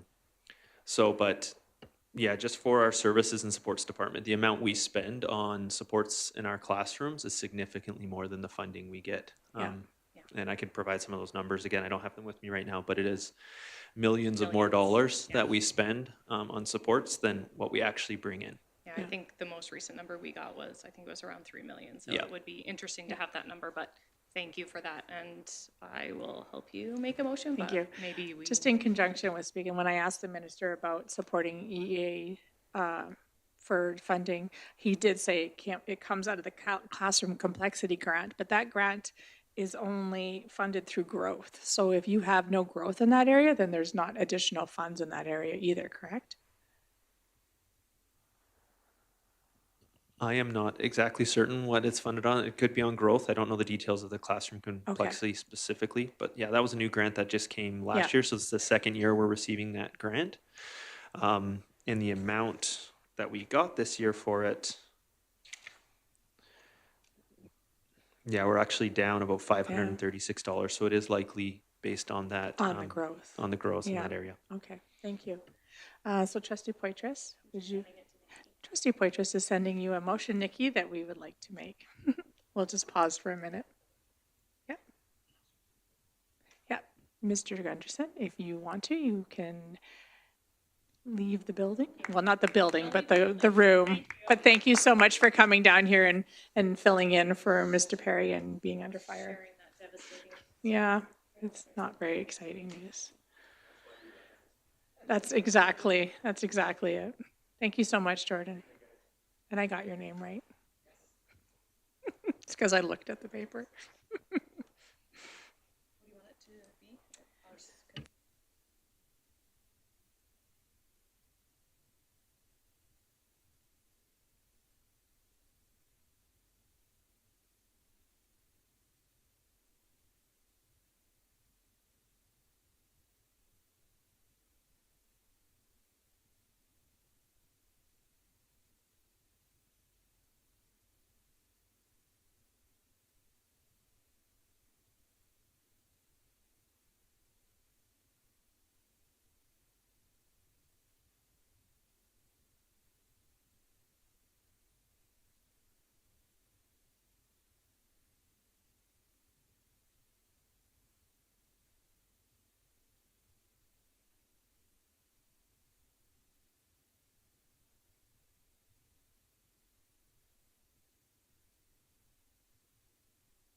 That the Board of Trustees directs the Advocacy Committee to write a letter to the Minister of Education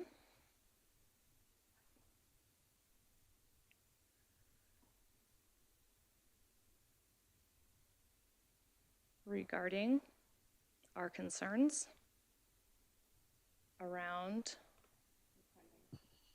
our funding profile, maybe our 2023-2024 funding profile.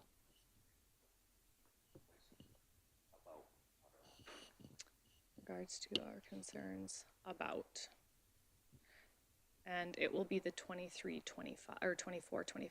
Sorry, Nikki. It's me. As my kids get older, I fight time moving forward, so I'm trying to go backwards. So I will leave it at that for the chair to adjust how she wants before it needs to be amended. So that the Board of Trustees direct the Advocacy Committee to write a letter to, you just got to fix to, the Minister of Education. I think it also should include CC and ASBA regarding our concerns around our funding profile. Trustee Toon, did you have your hand up to, yep. Did you want to speak to it a little bit before we, Yeah. just wordsmithing? I would if add at the end and ongoing funding challenges, because I think the EA support isn't specifically tied. It does tie in that it's not included, but there's other things that were ongoing that I think would be very prudent to share. Appreciate you bringing this forward. Okay, so, yeah, that's fine. Yeah, and I'll wait till you open it that way and then I'll reread it. All right, so this is a motion arising out of information that the Board of Trustees direct the Advocacy Committee to write a letter to the Minister of Education and CCASBA regarding our concerns about our 2024-2025 funding profile and ongoing funding challenges. Any questions or comments? All right, seeing none, I'm going to call the question. Any opposed? Okay, carried. Thank you, everyone. So we'll now move on to F2, our occupational health and safety. Ms. Laura Stalker, Health and Safety Coordinator, will provide the board with a health and safety update for the division. Welcome, Laura. Hello. Hi. You just got to hit the talk button. Perfect. All right. Thanks. I'm going to stand because if I sit, you probably won't just see just a little bit over my head. Anyway, so I do have a little bit of a slideshow presentation. Perfect. I know there's a few board members who I've talked to last year, I believe, one of the presentations, but there's some new people. So I just wanted to go in and kind of, this is who I am. I'm the Health and Safety Coordinator for both Livingstone Range and West Wind school divisions. So I'm still kind of doing a 50-50. Depending on what meetings I have scheduled, I'll do every other Friday. I usually alternate, and will kind of book my schedule as it kind of fits that way. About a year and a half ago, Livingstone Range asked if I could help manage the custodial services here too. So I'm doing that now as well. So I've been with the divisions now for 5 years, which has gone by super fast. I don't know how that happened, but also Fort McLeod related. I just sold my house in Raymond and have bought a house here in Fort McLeod. So I'm doing some renovations and hopefully living here in the next month or so. So what do I do? A lot of things, but so I review incident reports, so any staff incident reports. Also, some of the behavior reports, I don't really look at them unless they're actually related to an injury or things like that. I review some of the field trips as well, just to make sure that we've got all the checks and balances in there. If we're going to get new equipment in the shops, then I'll look over and do a kind of a hazard assessment on those too, to make sure we get the proper equipment and we have the places for it. I also do the inspections at the schools, so it includes all, like, I go in over the summer and do like a deep dive into the science, chemicals, and disposals, that kind of thing, of the chemicals. I look at the playgrounds as well. If you see me playing on the playgrounds, that's kind of how I test things. I used to get the kids to do it, but now that didn't seem so safe, so so I go around and test things. I've also started teaching WMIS and the HCS 3000 course to some of the Pursuit students. So last Friday, I believe we had 14 colony students that came in, and I did kind of an introduction to safety and WMIS too, that kind of relates to their life on the colony. So those are kind of fun. I'm part of the Health and Safety Committee as well. And yeah, you can read all the other stuff. But with managing the custodians, that's kind of been a fun part. I have really enjoyed actually looking after the staff there. So I oversee the contractor for our 10 schools that we have the contracted custodial. That seems to be a little bit of a challenge. Where Jeff and I are doing a lot of work. We've just renegotiated some of the hours that we were getting at some of the schools, and also what we're expecting from them. So we're getting that kind of cleaned up. But for our 6 buildings, schools, I do the hiring. I'm looking at making a training program for them. I order the supplies. Yeah, all of that kind of falls under there. So some of the things I'm currently working on, the traffic flow around schools has kind of been a big concern. So I'll go out and do surprise visits and park in different areas around getting there or getting home, but also based on any concerns that I hear or get back feedback, that I will go and check out schools. My help with the safety patrol program as well, which has been a lot of good learning opportunities for the grade 5s and 6s for the students, and I'm glad that the division, we've got 4 schools that have the safety patrol program. I review some of the admin procedures. Right now, we've got our health and safety committees working on like naloxone and concussions, so we're kind of working on that. I'm working on a return to work program that supports WCB return to work. I also do air quality sampling, so some of our schools will have concerns, and I'll just take, I've got, a basic monitor that can check for things, and if we find something, then we'll get a third party, obviously, to come in. I look at the shop safety programs, and I'm also currently working on a community emergency response, so if there's a community-wide, who are those contacts, what services can we support with, and getting all that kind of ready to go. Just to put a little summary of what our committee is. So we've got the 12 members. We meet at usually about 4 times a year, sometimes more if there's concerns going on. We discuss different things like safety training, incident statistics. We don't go into confidentiality pieces. It's just a general, here's how many of this type of incident. I'll talk about some of the inspection findings or concerns that I found at different sites and schools, and we get their feedback on ideas on how we can make improvements. And yeah, we look at other certain things that are happening, questions or concerns. So we did a little bit about the eclipse and things like that too. So yeah, that's about it in a nutshell. Thank you so much, Laura. Is there any questions at all for Laura today? Trustee Charchin. How do you do that in a half-time position? That's a lot of stuff, so thank you for doing that. Yeah. I don't have little kids anymore, so I do a lot of stuff, evenings, weekends, and, but I really find that it's really beneficial for the safety part for both divisions.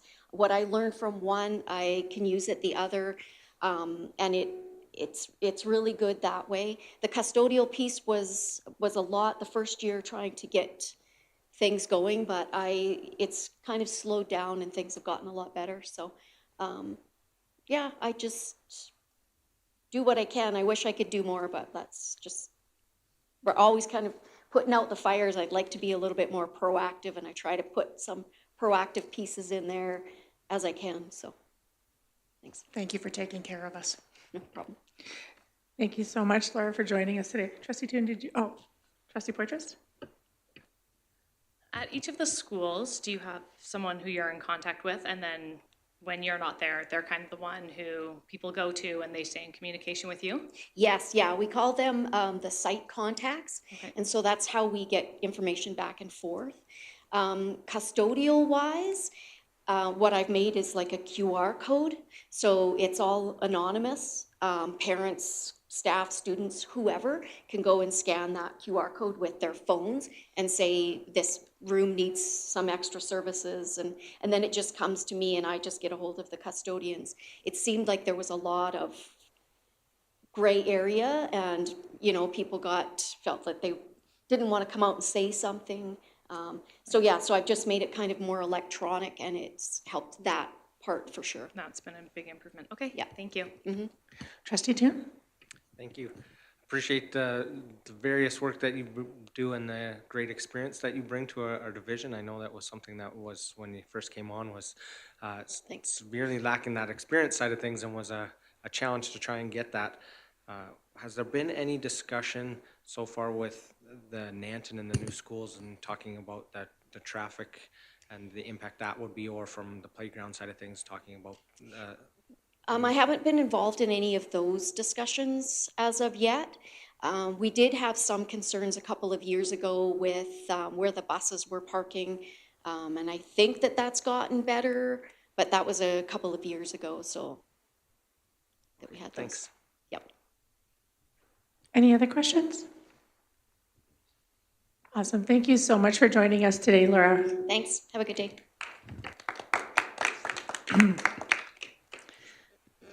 Next on our agenda, we have F3, Livingstone Leaders.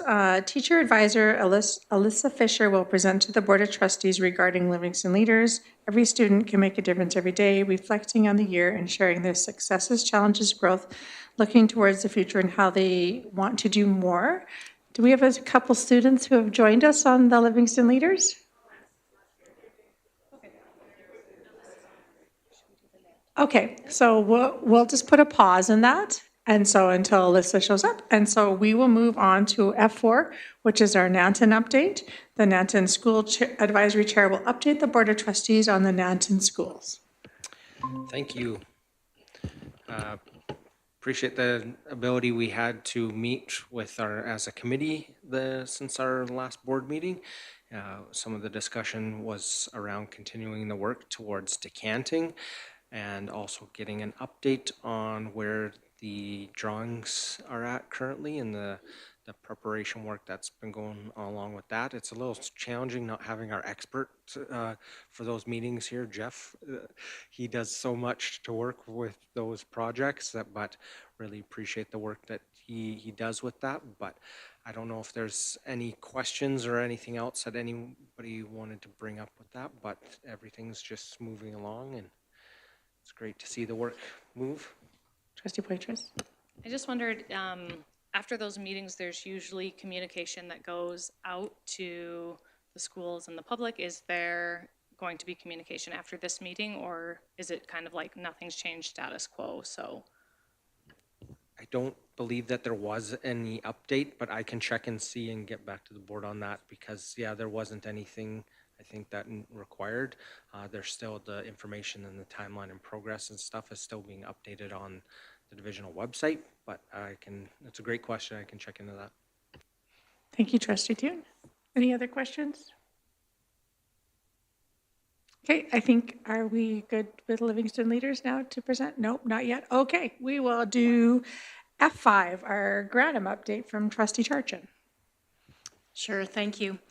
As we reported at our last board meeting, that the Granum school community voted in favor of a 4-day school week starting this September. Part of those conversations was around badly needed childcare in their community.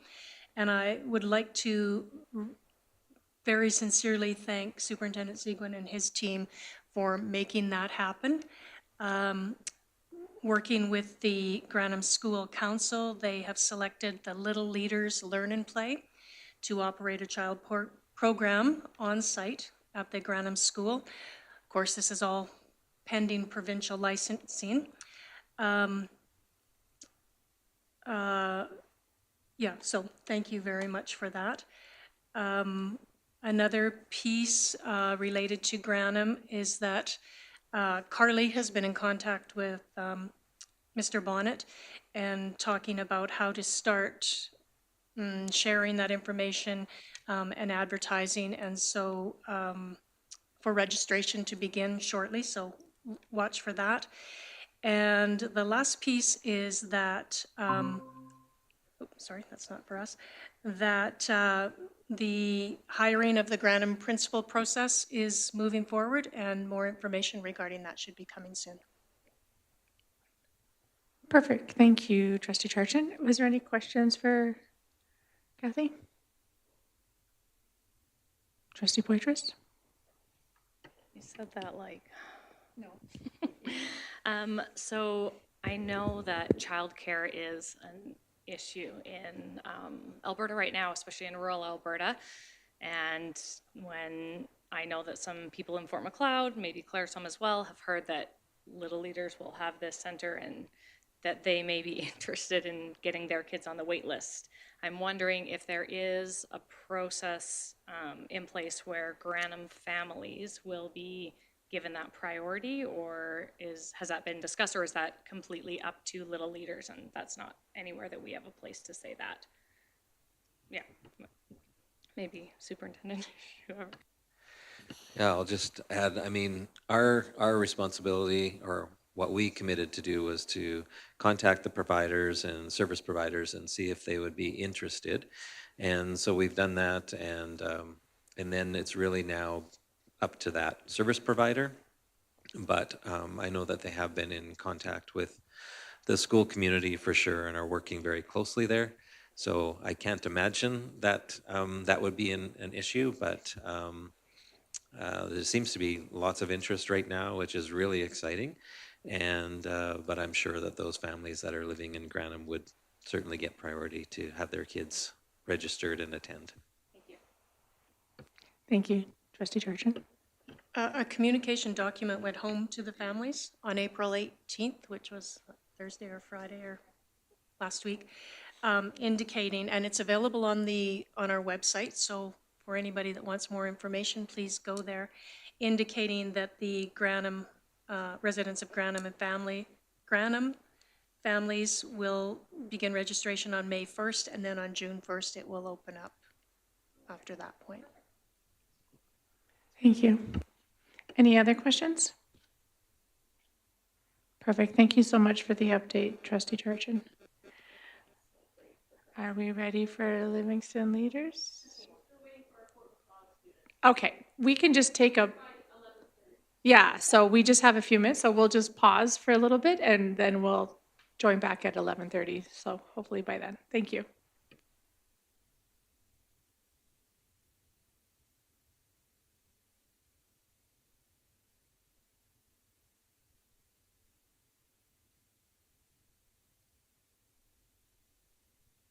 You know, I think I live the closest to this building, and I'm almost always the last trustee here, so Oh, is it here? They are. there we are. I almost bragged. That's how it always goes. I feel like that too. Is this the two we were waiting for? Okay, awesome. Well, then we would like to welcome everybody to the board meeting today, and who's ever presenting, please come up to the front, and maybe we can do some introductions. Just everybody come on up, and I love your hoodies. Thank you. There we go. Please go ahead. Hello, everyone. Thank you for inviting us to have a presentation today. We're Livingstone Leaders, as the slideshow says. And yeah, let's get started. So who we are is that we're student leaders who strive to make differences in school and communities. And that's our logo. And there's a members and Livingstone leaders. So first of all, we have 5 students, 1 student executive member, and 1 teacher advisor from each high school in Livingstone leaders, and that's our format. And at P. Walsh, we have me, myself, Daniel Choi, as a president, and I'm Cordelia, and I do communications for Livingstone Leaders, and our advisor as a teacher is Maria Helm.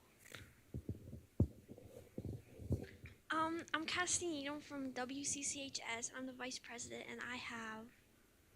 I'm Brody Hazelar, and helping, yeah.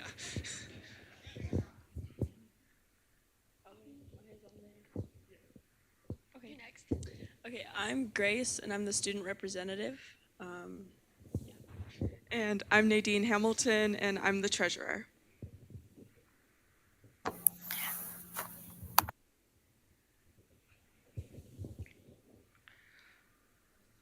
Two online, did they want to introduce themselves too?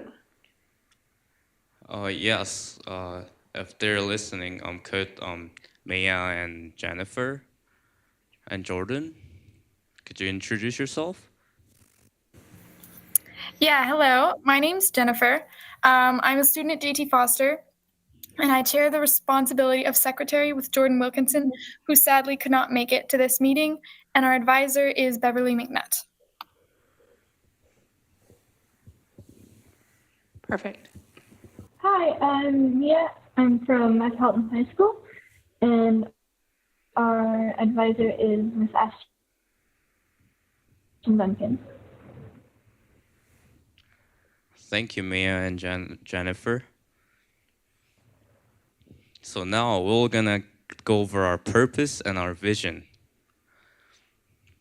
So there's our purpose and vision slide. We inspire and evolve student leadership in our school. We make authentic and positive impact on school culture. We help to create confidence and sense of belonging. We promote ownership for learning and leadership.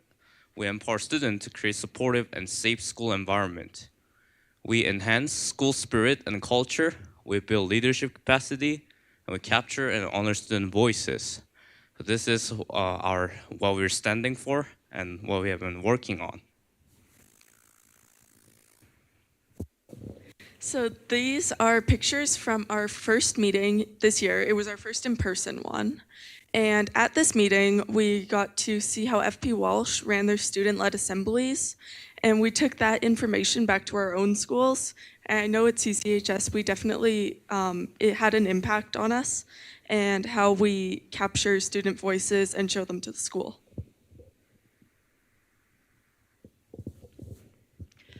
So here's our slide about SAIL, which some of you might know stands for Southern Alberta Interscholastic Leaders, which implies how we have student representatives from across Southwestern Alberta high school students. So we usually have 3 meetings per year and an annual year-end conference where we actually lead breakout sessions at the Lethbridge College. Last year we had 1 group of students from Livingstone Range, and this year we actually have 5 in May who will be presenting at the annual leadership conference. Okay, this is the snowball, which is a division-wide dance that we threw on March 7th. There's over 200 students that attended, and there's 15 sponsors that helped us go through the dance, and it just helped us to get all the schools in the division involved with each other. Oh, that's me again. So Livingston School is currently in a recruitment stage because all of our previous Livingston leaders have moved on in their education. So our leaders are creating small events, and they're being hosted by the Livingston leaders instead of all the teachers. We're working on creating more senior high involvement because we're a K-12 school, and we're creating more participation in the high school end. These are some pictures from some events that we've done. So that was Orange Shirt Day. Our Livingston leaders, they just made Bannock for the whole school. Then there was a House Leagues Assembly for Halloween. And then our grade 10 leaders, they made a food drive for kids in need.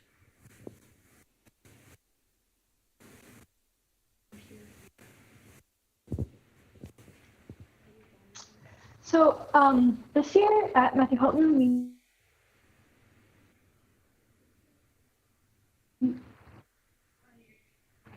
You're cutting out there, Mia. We're having a hard time hearing you.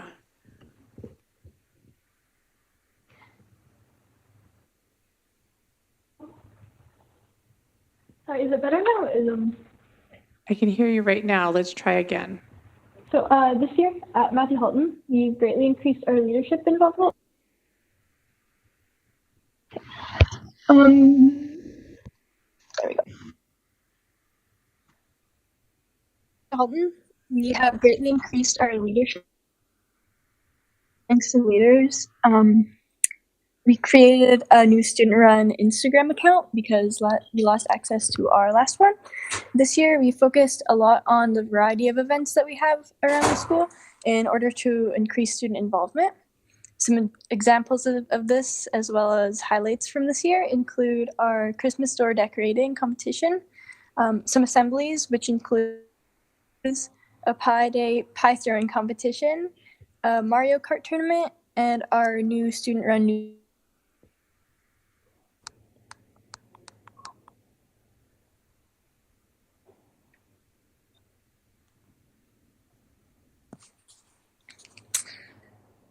Was that? Then yeah, these are examples.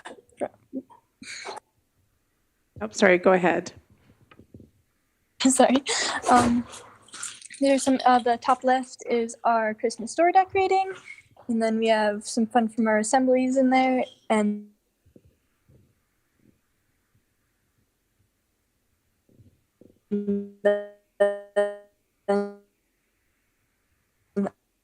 Sorry, Maya, you're cutting out again.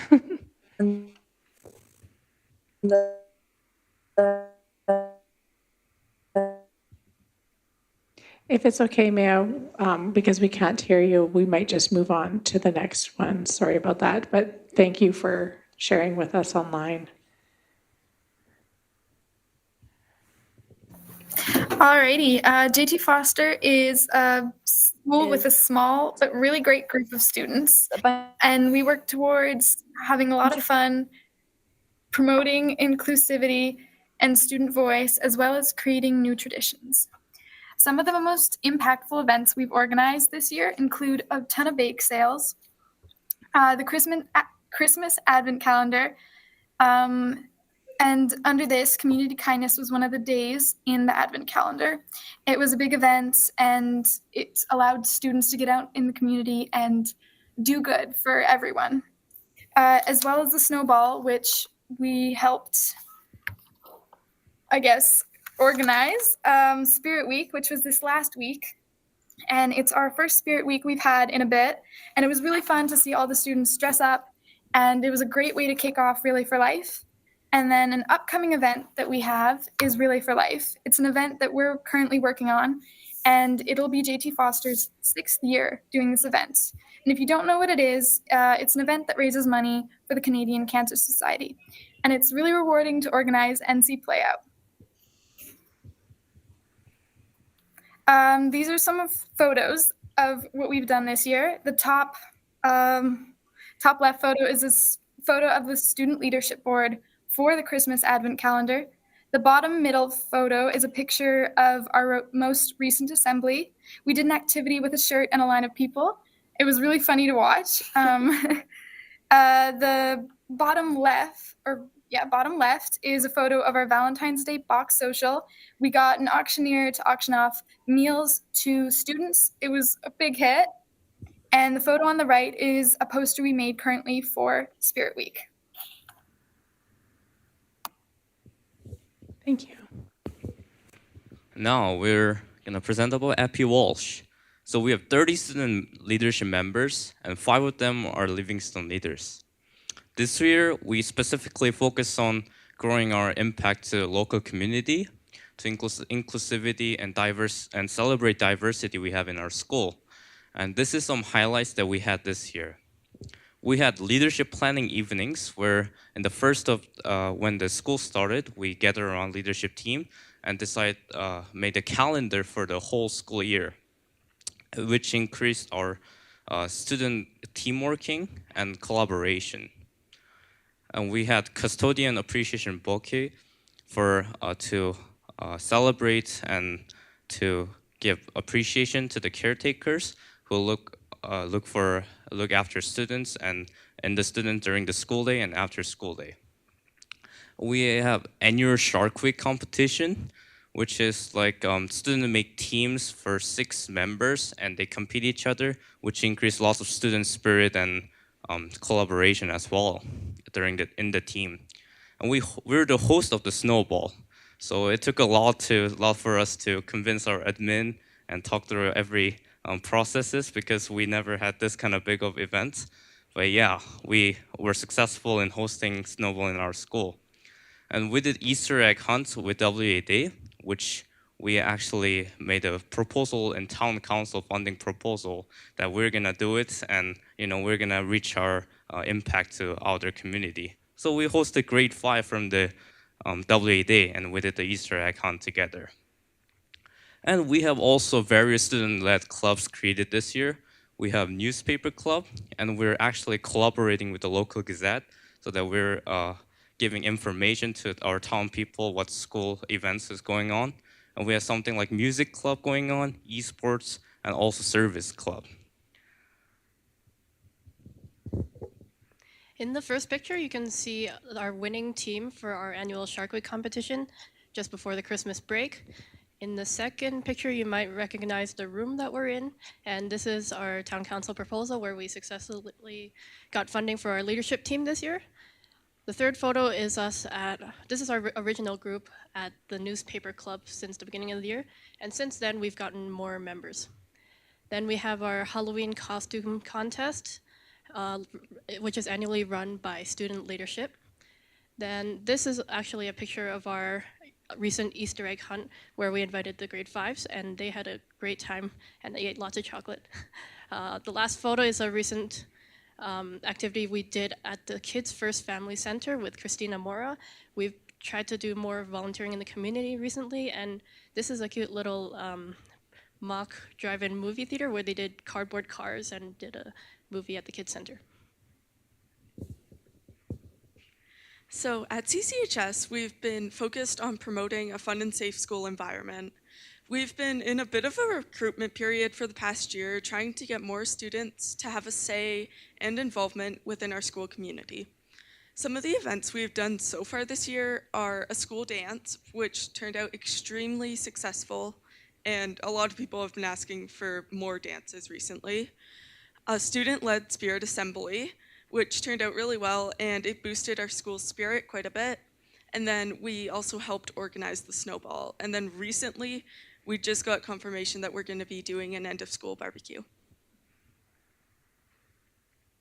So some of these photos up here are highlighting our student spirit. So the top left is our travel club who went to Europe this year. And then there's our grad bottle drive, some photos from promoting our student gala at the end of last year, and then our school dance, and then a photo of our travel group in Europe.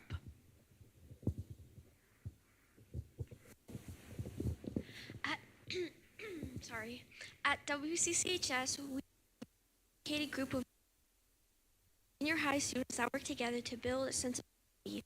Some of the activities we've done this year have included the Canadian Student Leadership Conference in New Brunswick, which Clapp and myself went to, and so did Jennifer and Jordan. Jordan and Zoe from JT Foster went to, and we brought back so many good ideas. We did the Food Rescue Society drive in November. Then we did reindeer games and the toy drive in December. Food Rescue Society drive in November, and then reindeer games and toy drive in December. Then we did Bunch of Munch with, that's supposed to say elementary, right? WA. in January. The Mission Possible Kindness campaign in February. Grilled Cheese Day, which is today in April. And we have some activities planned, which include Appreciation Day in May, online student newspaper, the Cobra Chronicle, and they are working with the local press and on the hype. On the top left, we have Sea Slick, and sorry, can't speak. Cass Clapp, Jordan, Zoe, and I are all standing in front of St. John's High, which is one of the oldest. Can I know? Am I going crazy?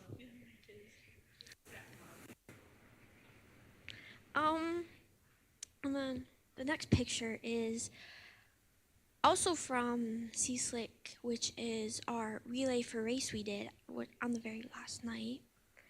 And then the next two pictures are from Bunch of Munch, which went over really well.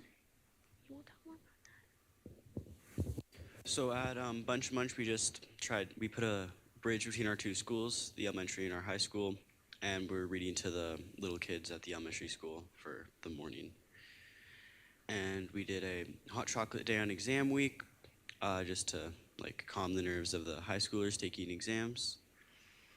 And we did Mission Possible on February 29th to spread kindness through the school, but just doing it through secret acts of kindness. And we did Grilled Cheese Day to celebrate Grilled Cheese Day.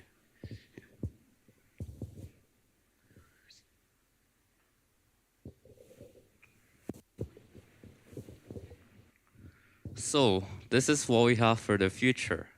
We're gonna have ongoing learning. We're gonna have conferences, workshops, and professional development for students. We actually have SAIL meeting coming up in the May.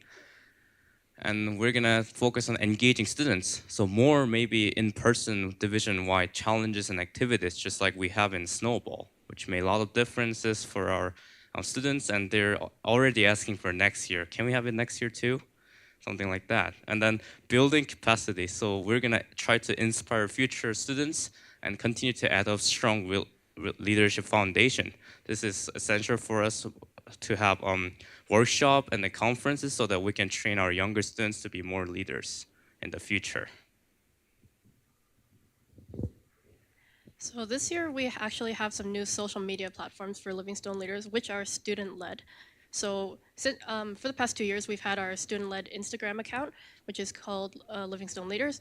But this year we also created a Facebook page, which we found to be more accessible for parents, especially. And it's actually linked to the Instagram account, so they can see the same content, and it just depends on anyone's preference.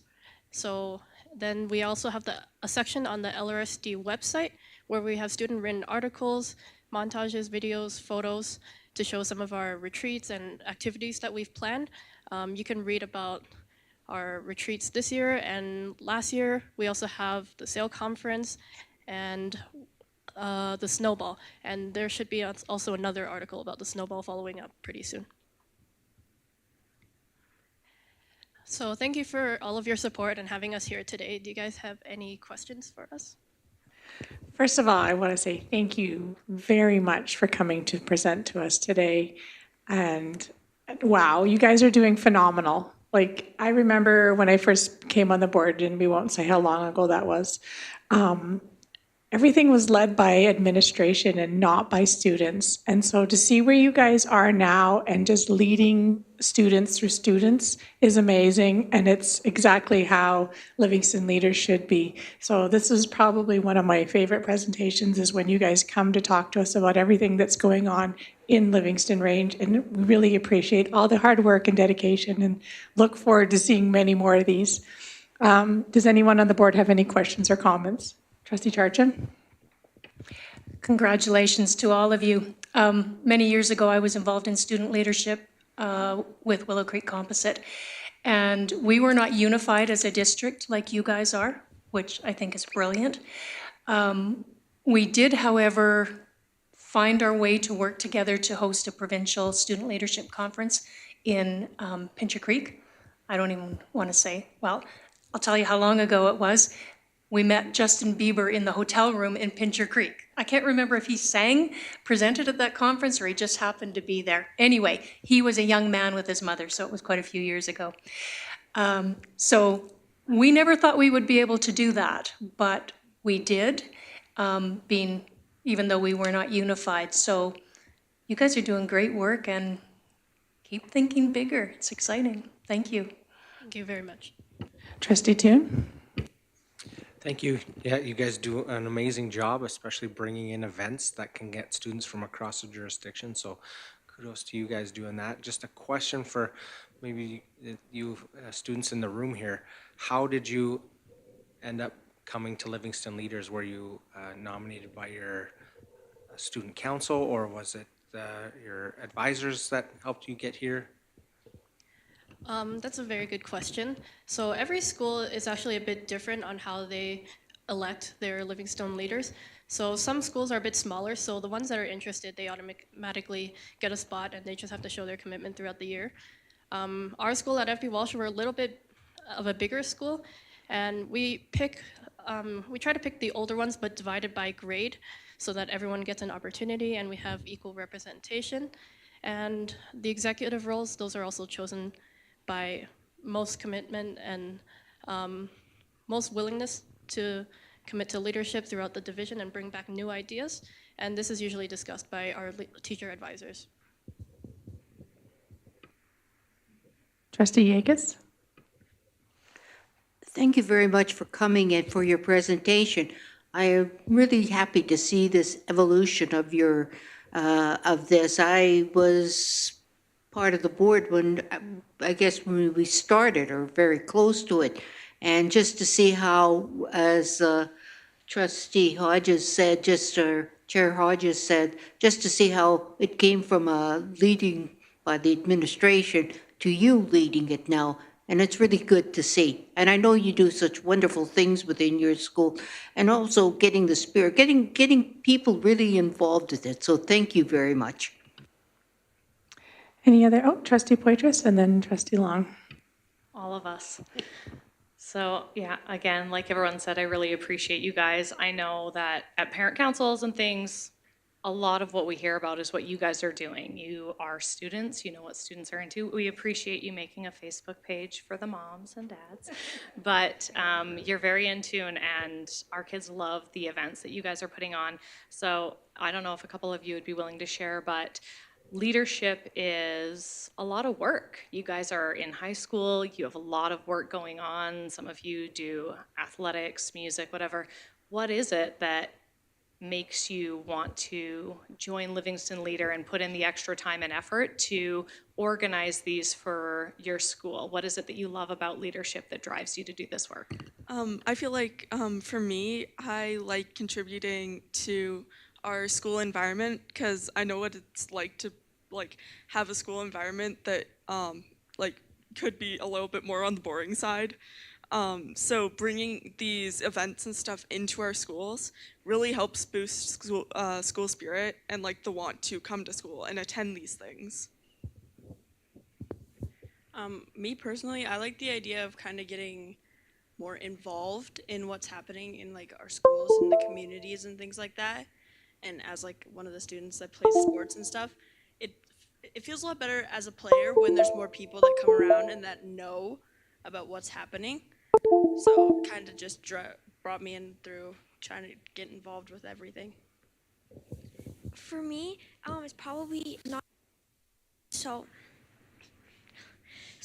making sure everyone has their voice heard and that they know that they have an opinion too, and it's not just all the high schoolers or all the popular jocks people, but it's everyone, because at the end of the day, this school is a community, and it's not just the 3 or 4 people that always talk in class.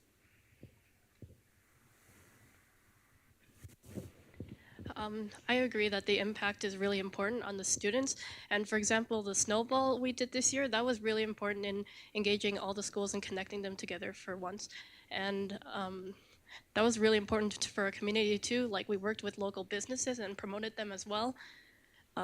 It also gives a student voice, and we provide them with what they want. And this is something that boosted school spirit after COVID, which was really hard on some people's mental health. And bringing that school spirit up was a really big deal for us. And yeah, despite how busy it is, I think it's important to show future generations of leaders that they are also capable of maintaining a balance between academics, leadership, and sports, no matter what they aspire to do, and how they can incorporate this in their future lives. Yes. For me, why did I join the leadership is that, well, actually it was kind of accident in the beginning. And then, yes, I just accidentally joined one conference. It's worldwide. No, I mean not worldwide, nationwide. The CS League, we have Horizon event at the Livingstone Leaders like 2 years ago. And then there's lots of presentation about how you can make change to this world and change this community. And that's how I really got engaged into the Livingstone Leaders and then all the leadership organizations. And now I'm just trying to bring some more younger people to do that, because we need more people, definitely more leaders in our society to create lots of programs, lots of help, lots of support for our community and our students around the world, our division. Perfect. Thank you guys so much. Thank you. Trustee Long, did you have a comment? Yeah, I'm also a retired school teacher, and I was the advisor for student council at Green and Gold. And, we functioned isolated during my time, my 30 years there. And I think it's just wonderful that you're going to expand and include activities that are all of Livingston. I think it's incredible, and I hope you're very successful at it. Thank you so much. Thank you. I would also really like to thank Alyssa and all the teacher advisors that help you guys in facilitating everything you guys do. Thank you all very much for your commitment in it too. Are all of you leaving next year, or what grades are you in? She and Cordelia and I will be sadly living since we're grade 12.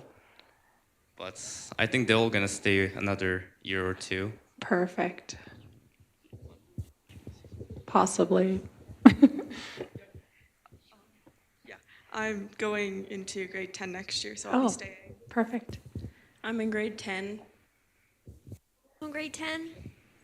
I'm also in grade 10. Great. So then we can carry on the success stories and good leadership still leading through. Awesome. Well, I hope you guys do great things in your graduation of this year and moving into the future. It sounds like you are very driven, and so we appreciate your hard work with Livingston Leaders. Thank you so much. Thank you guys for coming here today and presenting to us.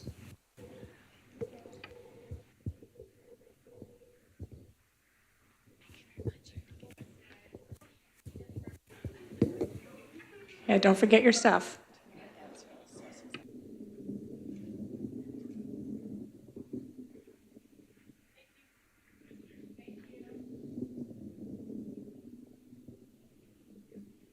What a great way to come to the end of our board meeting. That was phenomenal. It's so great to see such great student leadership within Livingston Range. So we really appreciate that. All right, so we have come to the end of our agenda, which is our key messages from today's meeting. So number one will be our presentations. And so was there any other key messages that the board would like to see shared? Trustee Toon? Our upcoming development on personal communication devices, cell phones in the classroom. Okay. Trustee Charchin?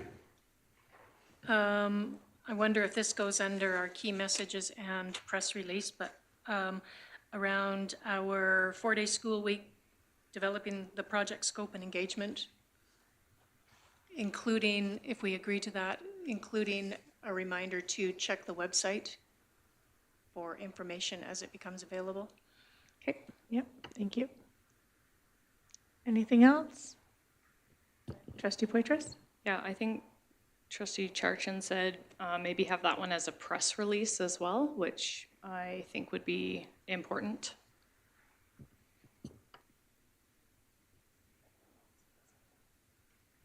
Does everyone else feel that way? No? We got to jump into the second one. I was going to come back to it, but we're good. Sorry. If we could just finish our key messages. Okay. Oh, Trustee Yegas. I was thinking maybe the funding profile. I think the public should be aware of what is going on with this. It's important not only to us, but I think it's important that the public understands what's going on. For sure. That's a great one. Thank you, Trustee Yegas. Any others? All right, so we have our 4 key messages today. So now we'll move into our press release. And so we've had a suggestion for the 4-day school week. Oh, that's okay. It's good to throw it out there. Is there anything else that the board felt needed to be press released? Okay, perfect. So now we're gonna move in camera. So the board going camera at 12 o'clock. Can I get someone to make that motion? Trustee Toon. Yes, we will. But we're gonna move in camera because we're gonna also because I'm not gonna come back and then move us in camera. So we're just gonna move in camera. Break for lunch and we're gonna go in camera right afterwards.